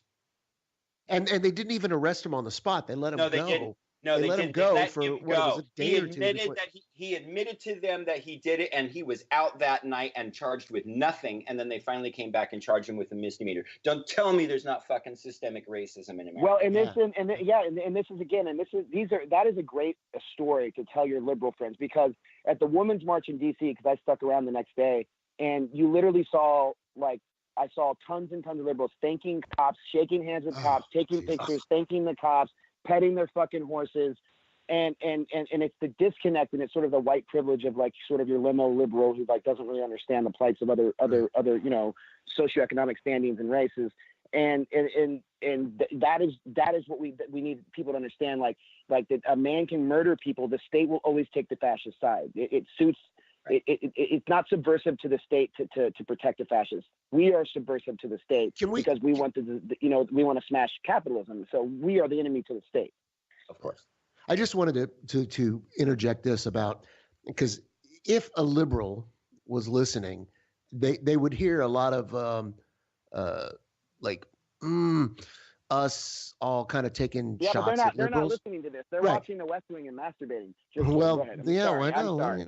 But here's the thing: liberals become radicals because they get frustrated with their own experiences. Shit's happened, so then they show up, right? and they're out of the street. They don't know what's really going on. They're kind of mad. If we late shame them, like, oh, you're here, but where were you, 6 months ago? For sure. Where were you during the Iraq War? That's not conducive. Very important. Anything, right. Yeah. So we have to be careful not to like we're talking in our own circles. So there's a certain language and that we can use. We all kind of understand each other. But when we are actually talking to our liberal friends, and Aaron, there are folks from Occupy that we know from Occupy Reno who are basically liberals, right? Right. Some of them have been becoming more radicalized and showing up for shit. But when we talk to them, process, we can't dude. Give late us shame time. them. We really have to agitate in a good way. Ask the questions, get them thinking about things, getting them. You're absolutely right. You're absolutely right. We're going to radicalize them for us. Like we're not, you know what I mean? Yeah, So, I'm seeing it. It's happening. We were talking about, we're getting real close to running out of time, and so I just kind of wanted to.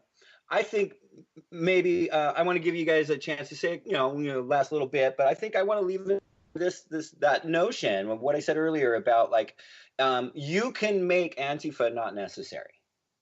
You can make it not necessary, but it is. It is, and if you don't like that it is, that's not our fucking problem. It's kind of your problem. And actually, you thinking it's a problem is making it a problem for a lot of other people.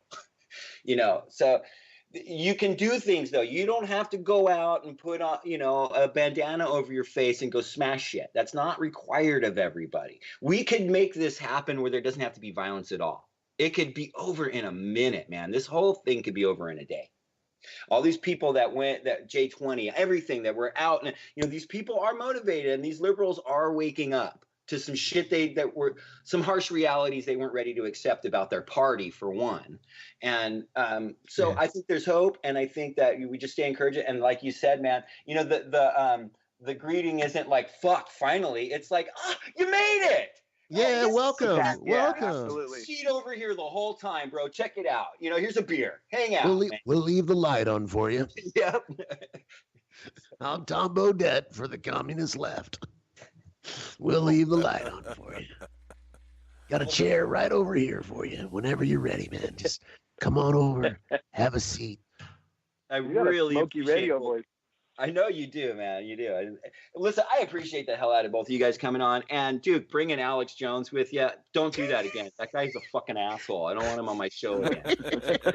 You had to have loved that. Literally everything that's ever happened ever is a conspiracy. And like Donald Trump went in, and now it's okay because it's white supremacists, and I got to sell generators. And pills. Generators and seeds. Don't you have some of those survival seeds? Oh, yeah, it's all about the survival seeds. All I'll say in my closing segment, I'll make it tight, is I think now it's really important to get organized. And, people are so shocked to see Antifa so quick in so many numbers everywhere. But that's because Antifa has been an organization, and they've been organized, and they've been planning, and they've been training, and they know what the fuck they're doing. And it's so go to your local Communist Party, go to your local Anarchist Party, find your local Antifa. Yeah. A good place to search these things is Twitter. Community. Go to your local goddamn, city council meeting. Exactly. Well, I mean, you can very easily find your city, and then go in Twitter, put your city in protest, and then you will find like-minded people that will organize doing things, and sign up. But I don't sign up for any .orgs, because there's a lot of honeypots that the alt-right are putting out there to try to dox. Interesting, Antifa. very good information. Yeah. When you put your information on those, be careful with that, and just sort of follow them online, see where their politics are, see where you align with those politics. Again, like we've said this whole time, and I'm speaking to people that might be listening to this that are considering getting more organized.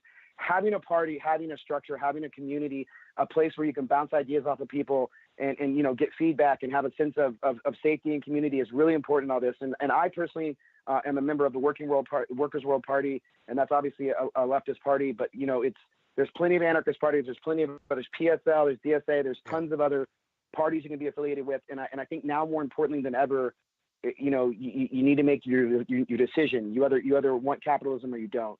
There's no more of this reform bullshit, pussyfooting around. Make a decision for Christ, because now is when it matters. And when we look back on this time in history, it's where the fuck were you and what were you doing? You know what I mean? So that's all I'll say. And I really appreciate you guys having me on. Oh Thanks, man, Duke. really? Thanks so much, dude. And when we'd love to have you come back and talk to us again, man. Absolutely, anytime, guys. I would love to do it. I can bring back Alex. Or Bring maybe back not. Yeah, the Bohemian Grove. Oh my God, that's beautiful. I really appreciate you coming on, Duke. I just like this. This was awesome.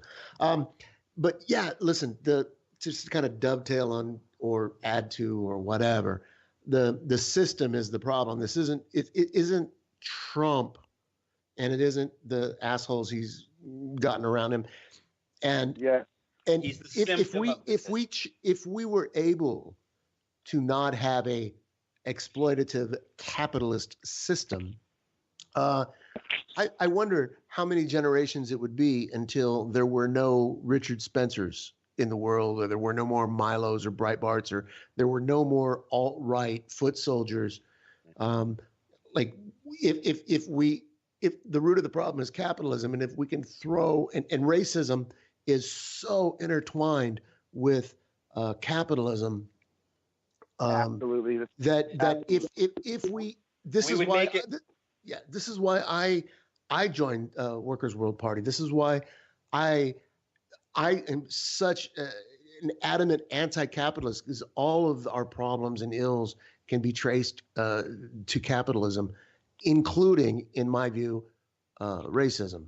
And I don't think that should be I a think surprise. it's kind of like let's make Machiavelli irrelevant. Let's make people read Machiavelli and go like, this, you guys, like, this mattered to you people? This evil shit you guys talking about? Like, really? Yeah, let's just make him irrelevant. Game of Thrones? What? Power? Swords? Killing people? What? It can be done. What were we talking about? We were talking about last night, the class struggle of the Jetsons. The what? We were talking about the class what? struggle of the Jetsons. The class struggle of the Jetsons. We were high as fuck. The class struggle of the Jetsons. What was that all his boss is about? always like yelling at him. His boss is always yelling at him. He's always like intrusive, like coming on his TV and screaming at him. It's like, bro, I'm off the clock. Yeah, like, space. I have some literature I want you to read. Spacely Sprockets. Yeah, but Spacely Sprockets. It's like, I'm all for like gay space. What was it? Fully automated gay space communism. What was that phrase? Do you remember that? And I'm like, bro, yeah, fucking George Jetson just got screwed, man. Well, listen, guys. We're going to have you both on and another time, and what we're going to talk about is we're going to dissect Brave New World as opposed to 1984, but told through the lens of the Jetsons as opposed to the Flintstones, and we'll just think about economics. Yeah, well, the Flintstones, the same thing, man. Class struggle, right there. Exactly. We went into the Flintstones as well. Oh, and by the way, Brave New Utopia. That's what you want to Google. Brave New Utopia. It is the name of an article from about 6 years ago by Chris Hedges, where he talks about Huxley and Brave New World and Orwell in 1984 and where we're headed. Oh, I'm seriously going to watch that right now. I am. No. It's an article. It's an article. I'll read it. Whatever it is. Chris Hedges is my crack. Chris Hedges is crack. So yeah, Brave New Dystopia, I think. Wages of Rebellion was one of those books that kind of got me really? Like, ready to hit the streets. Yeah, that's it's like he could be a tad tedious, but he his mind is. He should shut the fuck up about Black Bloc and certain things about nonviolence. I mean, I think he has his problem areas, but yeah, he does. 95% of what he says is to me is exactly right. Well, but we don't have time, but like we can talk about it next time or whenever if you have me back. But like Wages of Rebellion talks about sort of like the environment for violence and when it works and when it doesn't. There's a lot in there about that. Interesting. I actually, with all this happening, I want to revisit it. Cool. Yeah, well, and definitely check out Chris Hedges. He has his show On Contact now, just on RT weekly show. It's fucking great. So check that out. And listen, dude, Abear and Duke, you guys are the shit. Thanks so much for coming on, man. For real. Mike, you're the shit. Yeah, thanks, guys. Appreciate it. Thanks. Let's play punk rock. Punk rock.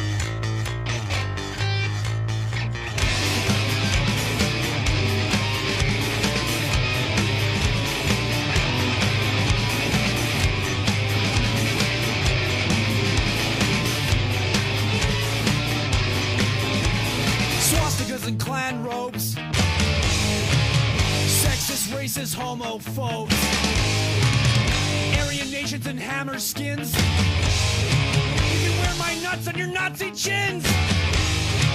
I love a man in uniform.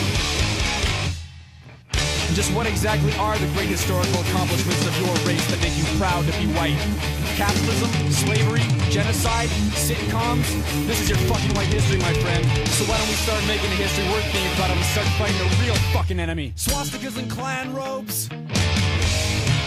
Sexist, racist, homophobes. This one's for the master race. My brown power ass in your white power face. Kill them all and let a Norse god sort them out!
jour après jour, réunissant l'histoire. Tu te prends pour un samouraï, pour un croisé en guerre. Avec ta batte de baseball et ton pitbull de merde, tu me fous la nausée quand j'aperçois ton blaire. Tes yeux emplis de néant et ta haine au goût qui remonte la race.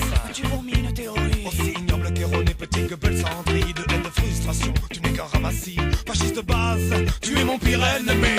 Au nom de ces idées, combien de barrières policières devront subir tous ceux qui ne répondent pas aux critères? Combien de couleurs d'affiches pourront encore de sang-froid abattre un gosse qui s'enfuyait déjà? Ne parlons même pas des 20% des lecteurs qui légalement déterrent Hitler de son bunker et qui parlent en vote et leur ignorance sur un socle debout, partisan Nouvelle-France. Alors Ali l'Algérien, je suis de son côté. Hilario le Portugais, je suis de son côté. Fatima la Marocaine, je suis de son côté. Alou le Sénégalais, je suis de son côté. Le RMiste et le poète, je suis de leur côté. Le juif iran, le communiste, je suis de leur côté. L'anarchiste et l'immigré, je suis de leur côté. Le pauvre, le séropos, je suis de leur côté. Anti-racist soldiers, we are freedom fighters. Anti-racist soldiers, we are to change them all. Anti-racist soldiers, we are freedom fighters. Anti-racist soldiers, we are to change them all. Raciste constat du trépas du souvenir du passé laisse à penser que l'horreur n'est pas encore enterrée.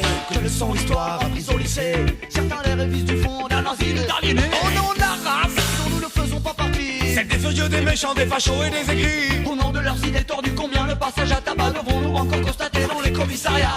Combien de misère et d'humiliation pour tous ceux qui n'ont pas les yeux bleus et le cheveu blond. Moi je comprends que certains peut-être envie de péter un pont, d'aller dans la rue avec un gun et de faire un carton. Ceci étant dit, et cette fois sans exagérer, comment admettre que parce que ta peau est colorée, que ce soit pour être embauché ou pour aller danser, la direction serait un peu droit d'entrée. Ali l'Algérien, je suis de son côté. Hilario le Portugais, je suis de son côté. Fatima la Marocaine, je suis de son côté. Alou le Sénégalais, je suis de son côté. Le RMiste, le poète, je suis de leur côté. Le juif errant, le communiste, je suis de leur côté. L'anarchiste et l'immigré, je suis de leur côté. Le pauvre, le séropos, je suis de leur côté. Anti-racist soldiers, we are the freedom fighters. Anti-racist soldiers, we are to change them all. Anti-racist soldiers, we are the freedom fighters. Anti-racist soldiers, we are to change them all.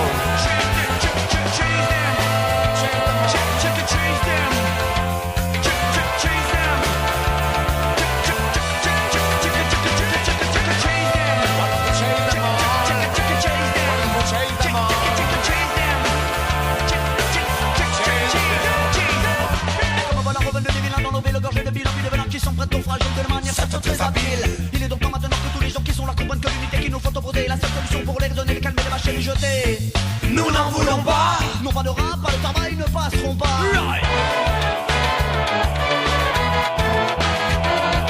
Comment vous la lire, redit déjà maintes fois répété depuis des années. Le poison est entré dans les cités dans les campagnes et les beaux quartiers en France et en Provence.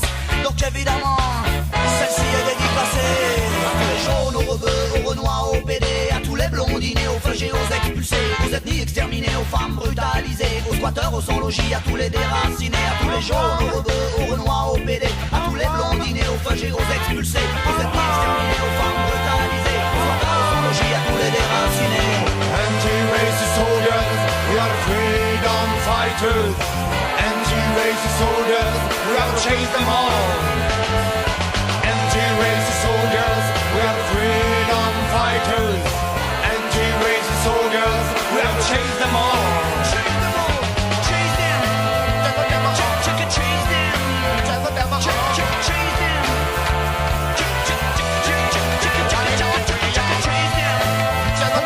Chase or kill them. Chase or kill them. You better smash them now.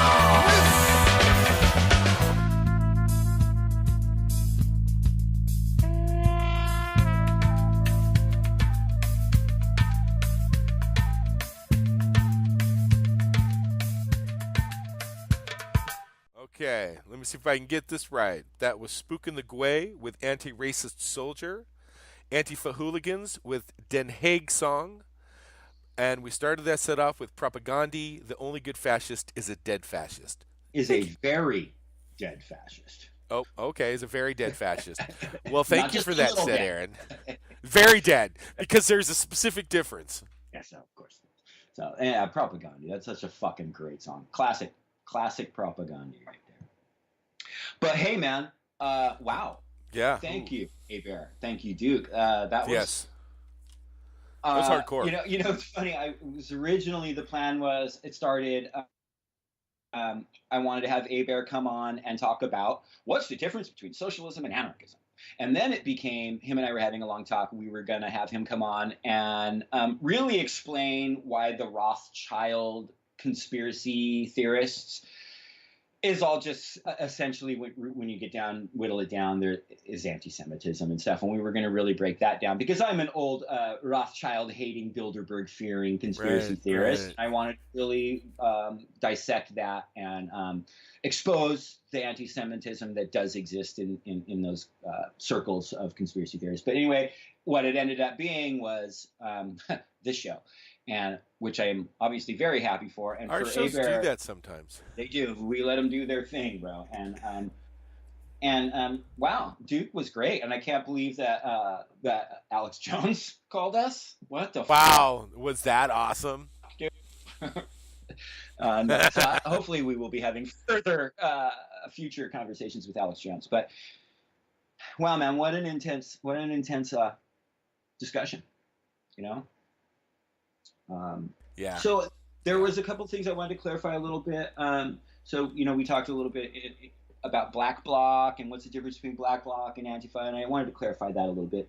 Basically, Black Bloc is a tactic.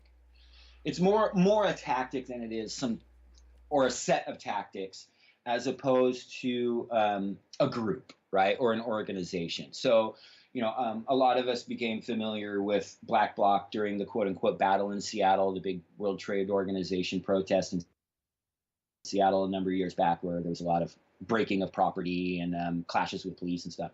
And at the time, I can tell you, I was in a band called Genghis and the Khans, and I wrote a song called Black Bloc Joke that was very critical of Black Bloc and their tactics. Yeah, it almost sounded like a group.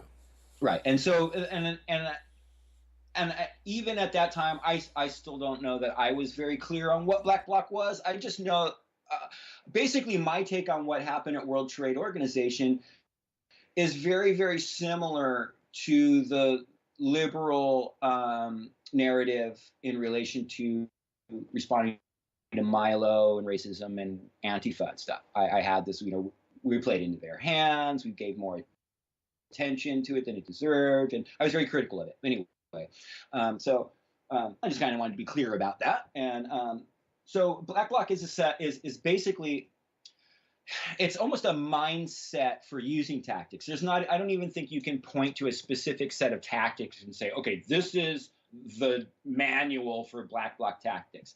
It's really more of a mindset that you're willing to use more subversive and controversial tactics in the furtherance of your goals, which is to smash capitalism. And we're going to get into later in the segment about the roots of anti-fascism, because socialism, anarchism, all this anti-fascism stuff is motivated and inspired and was built on the premise of smashing capitalism and smashing fascism. That's the one thing that anarchism and socialism and now Antifa have in common.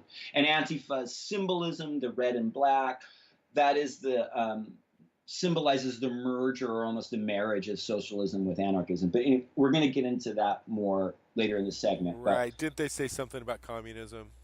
Yes. Merging with communism. Well, right. And again, we're going to discuss that. But I just kind of wanted to clarify what Black Bloc is, and as opposed to Antifa. So okay. And I also want to direct our listeners to the playlist again, because there's an incredible debate in there. We talked with Duke and Abear a little bit about Chris Hedges, and Abear had mentioned, you know, I think we all universally agreed that we like Chris Hedges, but then Abear said, yeah, he just needs to shut the fuck up about Black Bloc. So I did some history and research and homework on Chris Hedges in relation to Black Bloc, and he was also very critical of Black Bloc tactics at the time. He even went so far as to write an article, I believe it was called Black Bloc, the Cancer on the World Trade Organization protest, or something to that effect. And so there's a great debate between Chris Hedges and one of the proponents of Black Bloc tactics, and it's in the playlist. It's incredible. I suggest anybody watch it. All right. And so I want to talk about how also I hope that Abear and Duke I think they did a pretty good job of at least making clear that Antifa doesn't mean violence. Antifa isn't it's this thing we do where we go do violence. It's so much more complicated and in depth with that. But most people were sounded pretty violent. Well, it's willing to embrace some shocking tactics. That's absolutely true. Okay, but I think most people became aware of Antifa because they heard about them and their response to Milo Yiannopoulos speaking at Berkeley. So I kind of want to talk about Milo a little bit. I would like to talk about Milo a little bit. You know, he was on Bill Maher this last week, and people gave Maher a bunch of shit, remember? And what's his name from The Intercept? Scahill, Jeremy Scahill was scheduled to be on, and he boned out. To be on, and he said, "Fuck no, I'm not gonna give voice to someone who shops or deals in division and scapegoating and for starters." So I watched that interview. Right off the bat, Milo Yiannopoulos is not a neo-Nazi per se.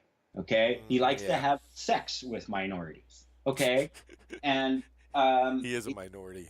Well, right, and he's gay. Okay, so he's a gay Catholic. Right, and everyone knows the homosexuals is one of the very first people that neo-Nazis. And he talks shit on transgenders. Right, and then he went and talked shit on transgenders. Right, and he's also been an apologist for pedophiles in the past. Yeah. So he's a disgusting fucking human being, but a Nazi, But here's the thing, Michael, and this is the key important thing, that his dog whistles, whilst not racist dog whistles, are the other dog whistles that racists use. Okay, so let me clarify that a little bit. Yeah, it got me lost there. Okay, racists in the 80s, like the Nazi skinheads and shit, they came out and they were like saying the words nigger, kike, fucking Jew, all this kind of stuff, right? They were really bold and blatant and blunt about it, and it shocked the shit out of everybody. Okay, and then a lot of people, there was a massive rise against them, like from sharpskins, and there was violence in the streets between opposing factions, and I would argue that the Nazis got their shit handed to them and retreated up to, we talked about this earlier in the interview, they retreated to other places and became masters of dog whistles. So they mastered racist dog whistles, but they also mastered, anti-LGBTQ dog whistles and intolerance dog whistles, immigrant dog whistles. Okay, so there are many of the dog whistles that Milo employs that are not on their face anything even really related to race, but racists use the same dialogue and the same dog whistles that Milo Yiannopoulos regularly uses, which tells me he has associations and is okay with having associations with neo-Nazi groups. Now, let me clarify one other thing. You're damn right there's a lot of neo-Nazi groups who despise Milo Yiannopoulos. Do not misinterpret that as he is not a part of the racist community. He is, and I'll tell you this, the racist community has always had massive divisions in it. Neo-Nazis have been killing other neo-Nazis for decades. There is always division and strife in those communities. It's like, it's a boiler, it's a fucking boiler pot of anger and distrust, right? So they're always fighting each other and have their divisions and stark divisions, right? So just because that some neo-Nazi fascist groups fucking hate Milo Yiannopoulos doesn't make him not a member of that community. Does that make sense? Yeah, that makes sense. I get you. So, yes, Milo Yiannopoulos is not a neo-Nazi, but I would refer back to some things that Duke said, which is, let's just call it what it is, though. If it smacks of, if it smells of, then it is. No, he's not a jackboot, fucking Nazi skinhead with red laces and braces and an iron cross patch on his bomber. Okay. No, not even close. Not you want my impression? Close. You want to hear my impression? Okay. He's a fucking idiot. He's a shock jock. He's He's a total just like fucking Howard idiot. Stern. He is saying Right. he looks like somebody you would have seen on YouTube. What was that guy, PewDiePie? The fuck is that? All right. So you got this dude. He's gay. He's flamboyant, and he's got no problem showing it. All he's doing this for attention. He knows those dog whistles. He's aware of them because of the white community. I'm aware of them. I live in the white community. People used to say that shit to me all the time. I don't put up with it anymore. Okay, we're aware of them though. We know what they are. He's using them to get a rise. He's willing to exploit these disgusting behaviors. He actually exactly, which is really gross. Fucking disgusting. Really, really gross, and people will get hurt. And we would be better off not giving him any I mean, my personal opinion is, after I saw this interview, I'm like, this guy's just so full of shit. Fuck him. Why would you even bother to go to the trouble of all that shit to get him out of Berkeley? I mean, why even give him? Because that's what he wanted. Okay, now he's even more famous. Yes, address it. Right. Because, like I said, we had that. Are saying that go ahead. He got more attention, and I would argue that he was on Bill Maher. That he got the Bill Maher show because of what happened at Berkeley. And I agree with that too. To that, okay? But here's the thing, man. I still stand by my contention that it's the media that is culpable for creating him and his popularity because they only focused on one incident of fighting and violence and property damage at Berkeley University. The media is not covering the fact that Milo has had numerous engagements canceled as a result of this. Now, if they would give those instances as much attention as they did to what happened at Berkeley, the argument that violence doesn't work and opposing him doesn't do shit would be over. Because the general populace would actually know the full story, and they would understand that what happened in Berkeley worked, bro. He's had at least 5 different fucking universities and speaking engagements canceled. He had one, and then he had one where he showed up and did the speech, but there was such opposition to him outside that the university decided to not have him back again, which was initially the plan. This opposition to Milo is working, but the media wants you to think he's getting all sorts of popular and shit. Well, he is, because the media is doing that. And we need to be vocal. Now, I disagree. I appreciated Jeremy Scahill not going on Bill Maher, and I respect his motivation, and he released a statement that I think clarifies his position, and I respect him for it. But I can't help but wish he would have went on and explained in very clear and methodical terms why opposition to Milo was so important. Because that voice was not heard on Bill Maher. And in fact, Bill Maher was an apologetic little fucking prick to Milo. I was disgusted by how many fucking accolades and concessions he gave to Milo Yiannopoulos on some fucking disgusting topics. Fuck Bill Maher, dude. You know, well, I saw Jimmy Dore talk about the same thing. And one of the things he said and he brought up was the fact that, Maher's coming from this free speech angle, bro. He gives, Coulter time on his show. He gives the right wing time on his show, and he confronts him head on. But he's coming from this free speech point of view because, and I'm not sure of the exact incident of what happened, but he referenced him losing his show after 9/11. So he must have come out and said something after 9/11 and then lost his show over it. So he's kind of the politically incorrect show? Probably, yeah. Yeah, I don't know. That's what I was thinking. So I just think he's an opportunist, man. He's an actor. He's a comic. And I think that he is. They're both comics. No, Bill Maher is more than that. Bill Maher is more than that. Bill Maher determines a lot of the fucking dialogue in this country, man. He has power. Okay? And he fucking knows it. And I think that he was irresponsible. Of course he has power, Mike. You and I have both even conceded on our program that we got a mass of our information in the past from Bill Maher. In the past, yeah. Yeah. Now we don't anymore. No, but I also understood it was comics. It was, millions, it's comedy.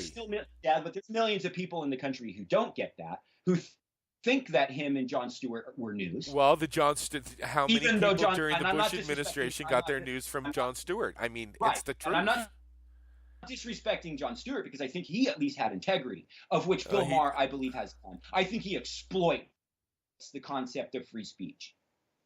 My concept of Bill Maher. Yiannopoulos come on and spread propaganda and dog whistles and get on there and bolster the feelings of some of the most disgusting people in our country, I think was completely irresponsible. But I think that Jeremy Scahill should have fucking come on and been more vocal and clear about that. So, I mean, anyway, I don't want to spend too much more time on Yiannopoulos, but right. I mean, what did Duke say? What did Duke say? Sometimes you have to fight force with equal force. Right? You want to fight a racist. Right. You want to fight a racist, then get a lefty on there.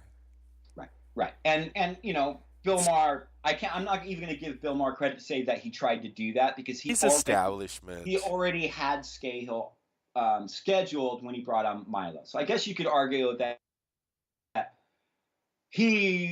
think he just thought it would be sensational and win ratings. Are you kidding me? Scahill versus Yiannopoulos? Ratings, man, ratings. And I think so too. I applaud Scahill for not participating in that exploitation. You know, so I can understand that, and I would agree with that. I mean, he's a fucking idiot. The dude is just an idiot, and you don't take any. He's only saying things to get popular. And he's going to be unpopular before you know it. And I think that we spent enough time talking about. Then let's move on. I just wanted to clarify some stuff because people did become aware of Antifa through the story about Milo. So I wanted to just kind of frame this is the dialogue about Milo Yiannopoulos now. Reach your own fucking conclusions. Totally. I don't like the dude. I think he's a fucking piece of shit and a scumbag. Okay? And I think he spreads hate and division and people are going to be physically harmed because of his rhetoric. That's my opinion. Okay? So, but this brings me to what I want to talk about, and I want to reiterate the connections that we talked a little bit about with Duke and Abear, and I've mentioned it a couple other times throughout the show, but this connection between this history, this timeline, sort of from, I want to just take it only back to the 80s. It predates the 80s by decades, and again, our playlist, P for P, What is Antifa playlist, will fill you in on that stuff. But I want to start it from the 80s to where we're at now. Okay, so, fill me in. Again, in the 80s, we had all the Nazi skinhead thing, and everybody remembers it. They were on Geraldo, and they broke his nose, and they were on Jerry Springer and Oprah, and I have all that video in the playlist too. You want to see all that stuff? It's in there. Right on. Were drive-by shootings, and there was synagogue burnings, and people, they were out in the fucking street in numbers. I remember going to shows, dude, like in Chino and shit. And there'd either be 30 suicidals there against the wall when you showed up, and then 30 to 50 Nazis showed up and there was a brawl, or you showed up and there were 50 Nazis standing against the fence in the backyard, and then the suicidal showed up and there was a brawl. But I mean, it was a common thing I saw, and it was constantly violent, and it was. So what happened was there was all the opposition in the streets, and there was all these, fighting and all this stuff. And then I believe that the skinhead movement embraced its racial harmony roots and stood up against this usurpation of skinhead culture by the Nazis and won. But they didn't go home and give up their Nazi beliefs. They went home and said, all right, they met with some old school neo-Nazi people, Metzgers and people of their ilk, right? And curbed their dialogue, and they curbed their rhetoric to not say nigger and kike and, fucking commie faggot Jew and all this kind of stuff that they loved saying in public and freaking people out over. They stopped all that shit. They took off all the Doc Martens. And then waiting in the wings, I mentioned this earlier in the show, but waiting in the wings was the Nixon Southern strategy that they were so easily able to embrace. And Mike, you know what I'm talking about with the Southern strategy. You know, Yes, and yes. that's where they get their dog whistles. That's where they learned all the dog whistles.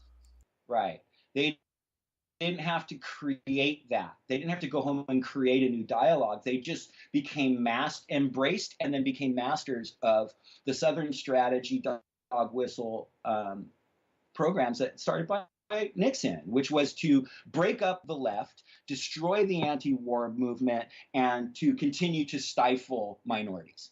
That's what the war on drugs was a part of this Southern strategy. And then they also wanted to tell the people. Yeah, he was crazy, man. In the South, he wanted to send a message to the people of the South, the racist members of the South, that don't worry, guys, I got your back. Fuck these crazy liberals on the left with all their nigger friends and all their commie bullshit. We're going to pretend like we're not fighting them. But here's this dog whistle, that dog whistle. Don't worry, we're still on your side. Then what they did is they proceeded to allow a complete the Republican Party. So this was now multinational corporations and banks utilizing the Southern strategy and racist dog whistles as their number one tool to manipulate, hopefully and successfully, yes, half the population of America. And this racist community that went home to their militia training camps and all this stuff and focused all their attention on the internet, they embraced all of that and are using it now. And now Trump comes into office and they go, it's our time. What we have been preparing for all this time since the 80s, all this training, all this fucking learning our language, getting our ducks in a row, preparing for not only physical and violent confrontation with the left, but we're ready to annihilate them with our rhetoric and our dialogue. They're unleashing it. They feel empowered. And that's, and fucking piece of shit morons like Milo are a sort of unintended outgrowth of that process, right? He's just something that popped up in the soup of all that mess. You know, does that make sense? Yeah, I hear you. I don't think that he's propped up or something, you know, a direct result of. He just like. He saw a niche and grabbed it. It's all he did. Right. So he's less important than this other methodical thing that he's some cursory result of. This other thing is very terrifying. And this is what brings us to start talking about revolution. And so Antifa, which has been constantly aware of this process and has been monitoring and confronting these racists this whole time. It's not an anomaly. It was nothing new. You go down, bro, and you read. You go into the Southern Poverty Law Center's webpage, and you go to their hate watch section, and you read the years and years of articles that they've been doing and covering racist right-wing actions. Regularly, you hear about they were met with very stark and confrontational opposition from anti-fascist protesters. They never say Antifa showed up, but it's really obvious when you're reading it. Like, whoa, Antifa knew about that one and showed up in 1997. Right. You know what I'm saying? And in 1998 and in 2000 and in 2003. It's all there. They've been doing this all along. That's why when someone like Milo Yiannopoulos pops up, they were ready for him. Antifa knew, they got that guy's number the second he popped on the scene. And now a bunch of people who don't know shit about this history are telling Antifa to shut up with your violent shit. You don't know what you're talking about. You're making Milo popular.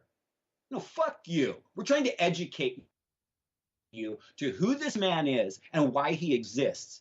And the reason he exists is fucking terrifying. Milo's not the thing that's terrifying. What created him is. And that's what Antifa is, I think. Is saying, hey, people, wake the fuck up. Nazi Germany isn't something we destroyed and can never happen again. It can happen any day of the week, anywhere on Earth, because humans created it. And humans are still here. And we still have this capitalist system that inspires people to fuck over their fellow man. Capitalism results in fascism because it forces you to think only for yourself and to care only for yourself and to amass things to yourself. And one of the best ways to amass things to yourself is to control many, many, many people. One of the best ways to control many, many, many people is to scapegoat minorities and to spread division. Antifa knows this and recognizes it when they see even fucking whispers or hints of it.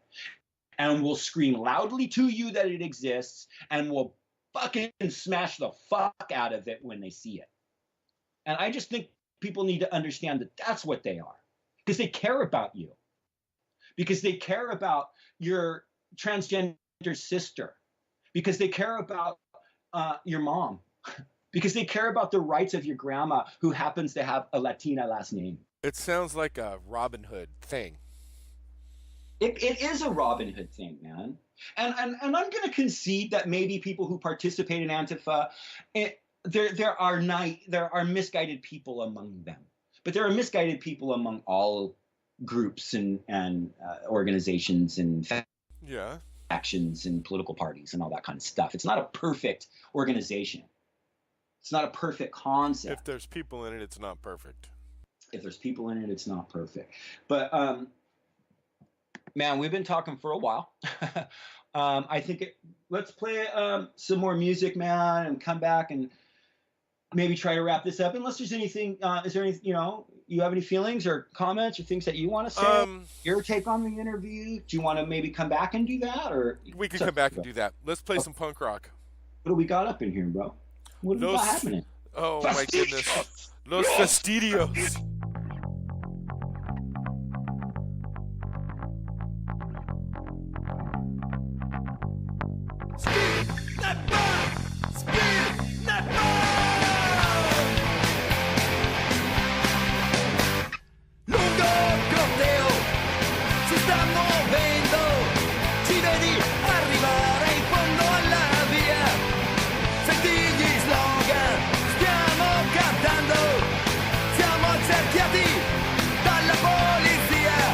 Whoa,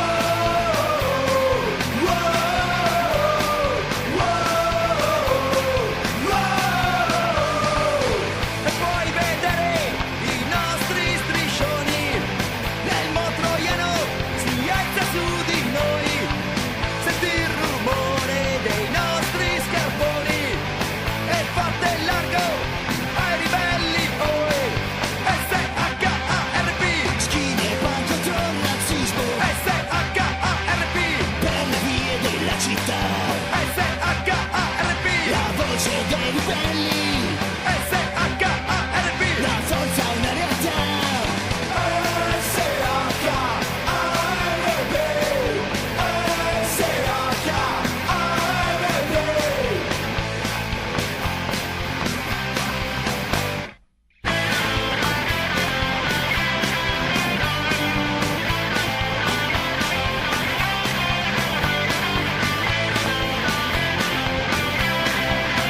all right. If it's done in entertainment, take it as entertainment. So please don't take it any other way.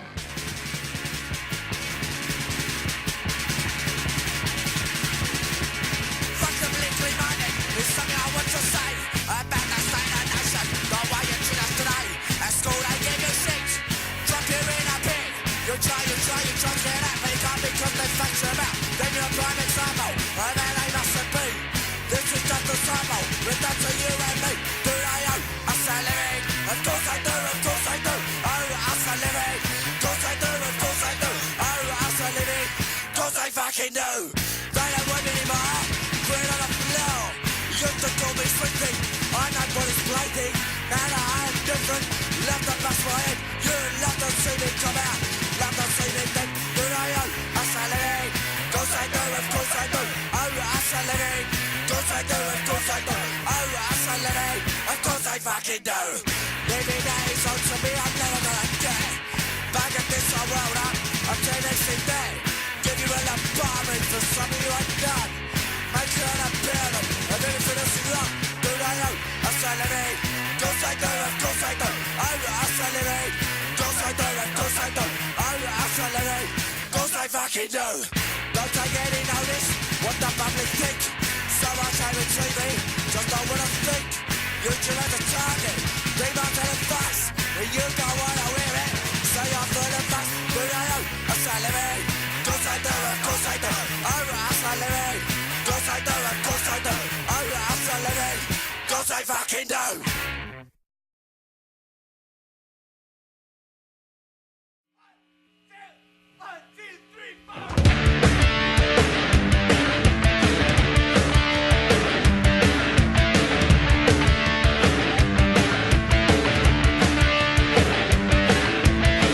World, it is exploding, violence flaring and bullets loading. Y'all not the kill, but not for voting. And the Jordan River has bodies floating. But you tell me over and over again, my friend, you don't believe we're on the eve of destruction. Don't you understand what I'm trying to say? Can't you feel the fear that I'm feeling today? If the button's pushed, there's no running away. There'll be no love to save with the world in the grave. Take a look around you, boy, it's bound to scare you, boy. But you tell me over and over again, my friend, you don't believe we're on the eve of destruction. My blood's so mad, it feels like coagulating. I'm sitting here just contemplating. You can't twist the truth, it knows no regulation. And a handful of senators can't pass legislation. And marches alone can't bring integration. When human respect is disintegrated, and this whole crazy world is just too frustrated. Don't you tell me over and over again, my friend, you don't believe we're on the eve of destruction.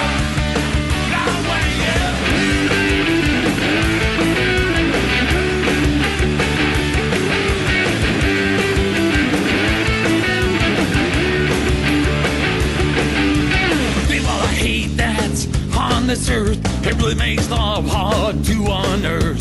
We're spilling blood, yeah, the human race. If you win your war, it's the same old place. The pounding drums, the pride and disgrace. You can bury your dead, but don't leave a trace. Hate your next door neighbor, don't forget to say grace. But you tell me over and over again, my friend, you don't believe we're on the eve of. You tell me over and over again, my friend, you don't believe we're on the eve of destruction. Yeah, you don't believe we're on the eve of destruction. You don't believe we're on the eve of destruction. Yeah, you don't believe we're on the eve of destruction.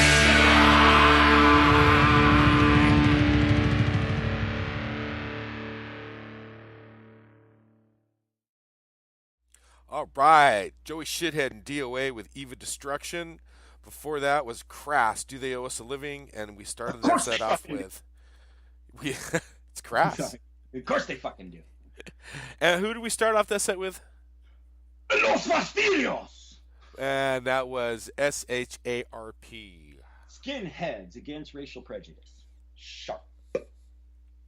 Awesome. So all I was going to throw in there, man, was I think he's a goofball. I wouldn't have given him that much attention. I think the less attention you give him is exactly what is going to shut him down. I'm sorry, I disagree with that. That's okay. Because the attention he's been receiving at the other universities is shutting him down. Well, that's okay. I mean, I think we can argue.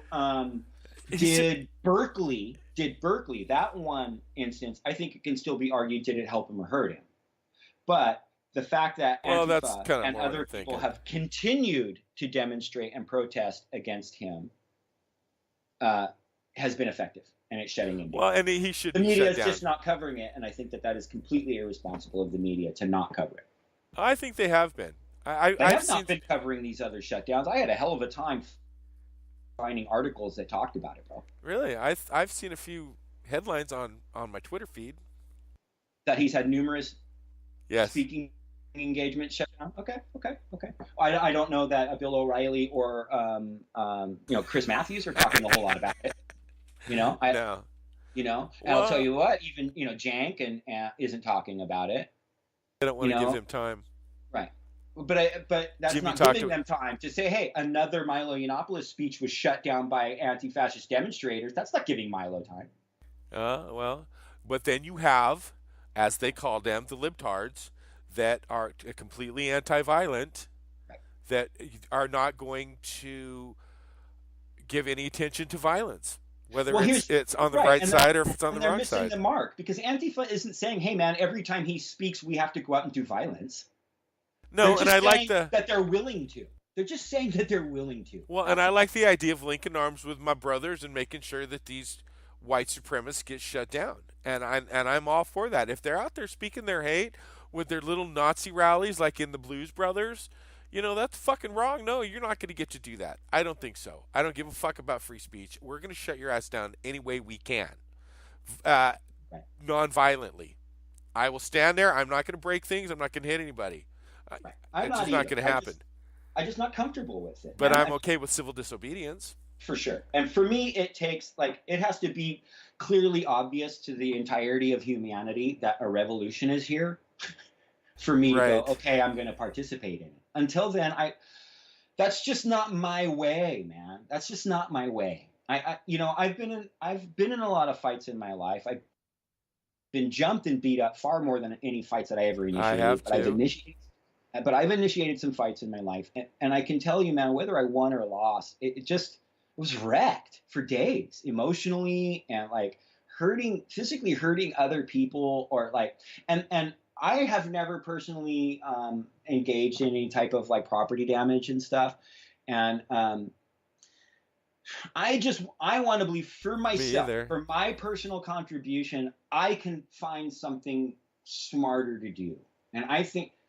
And I'm not comfortable with that either, because I don't want to say that people who do property damage are somehow stupid, okay? But for me, for my personal worldview, I just feel like I have to work harder to find some other solution. And if I can't, that's my fault. Something that might be more satisfying to you as a person?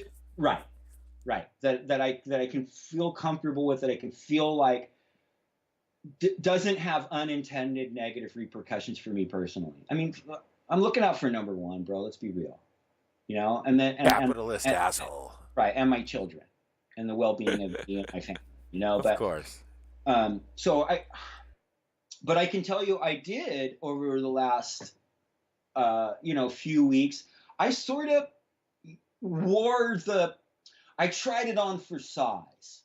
This embrace of willingness for violence. I kind of tried it. It's like I didn't just kind of consider what the tenets of it. I kind of stepped into the role of it sort of intellectually. I didn't go I understand. hurt people. I didn't go out and hurt people. I didn't go out and break things.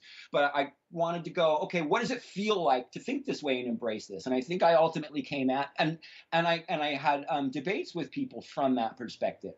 And I think it kind of scared some people. I think they thought people were going, holy shit, where the fuck did Aaron go?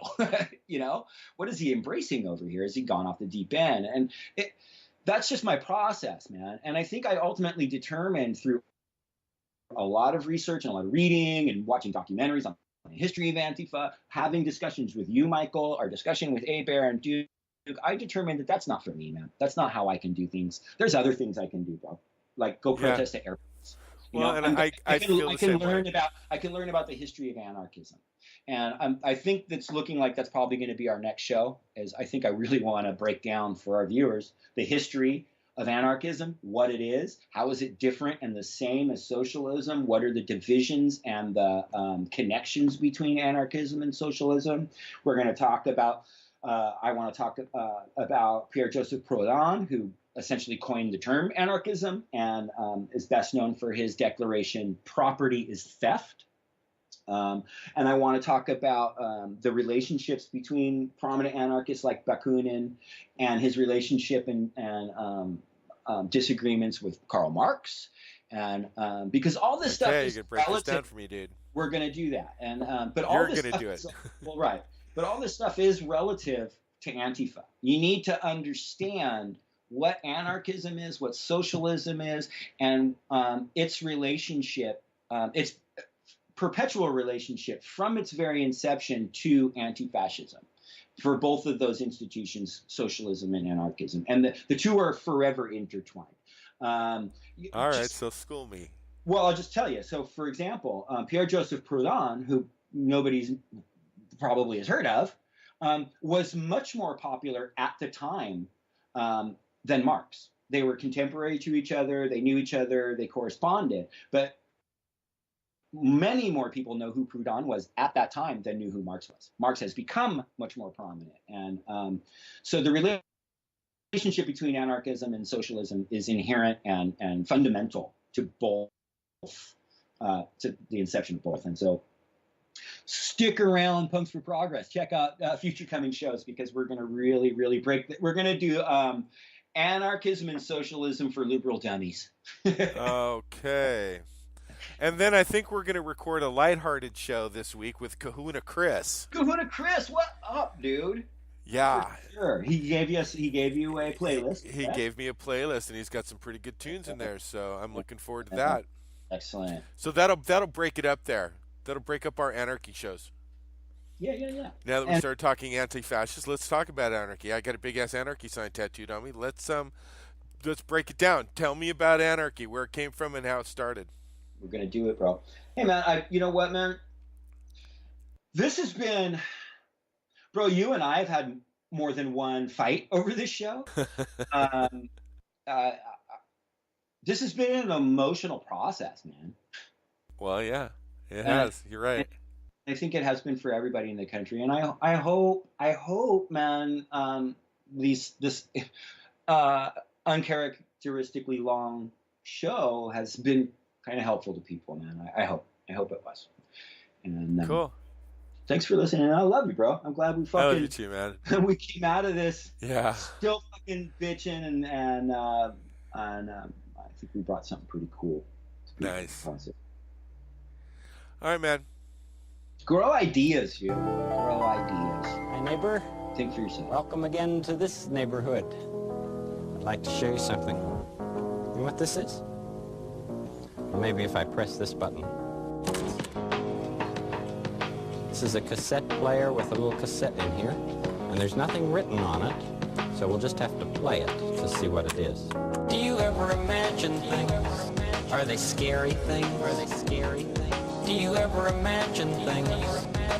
Things you'd like to have? Did you ever see a cat's eyes in the dark and wonder what they were? Did you ever pretend about things like that before? Did you ever grow anything in the garden of your mind? You can grow ideas in the garden of your mind. It's good to be curious. about many things. You can think about things and make believe. All you have to do is think, and they'll grow.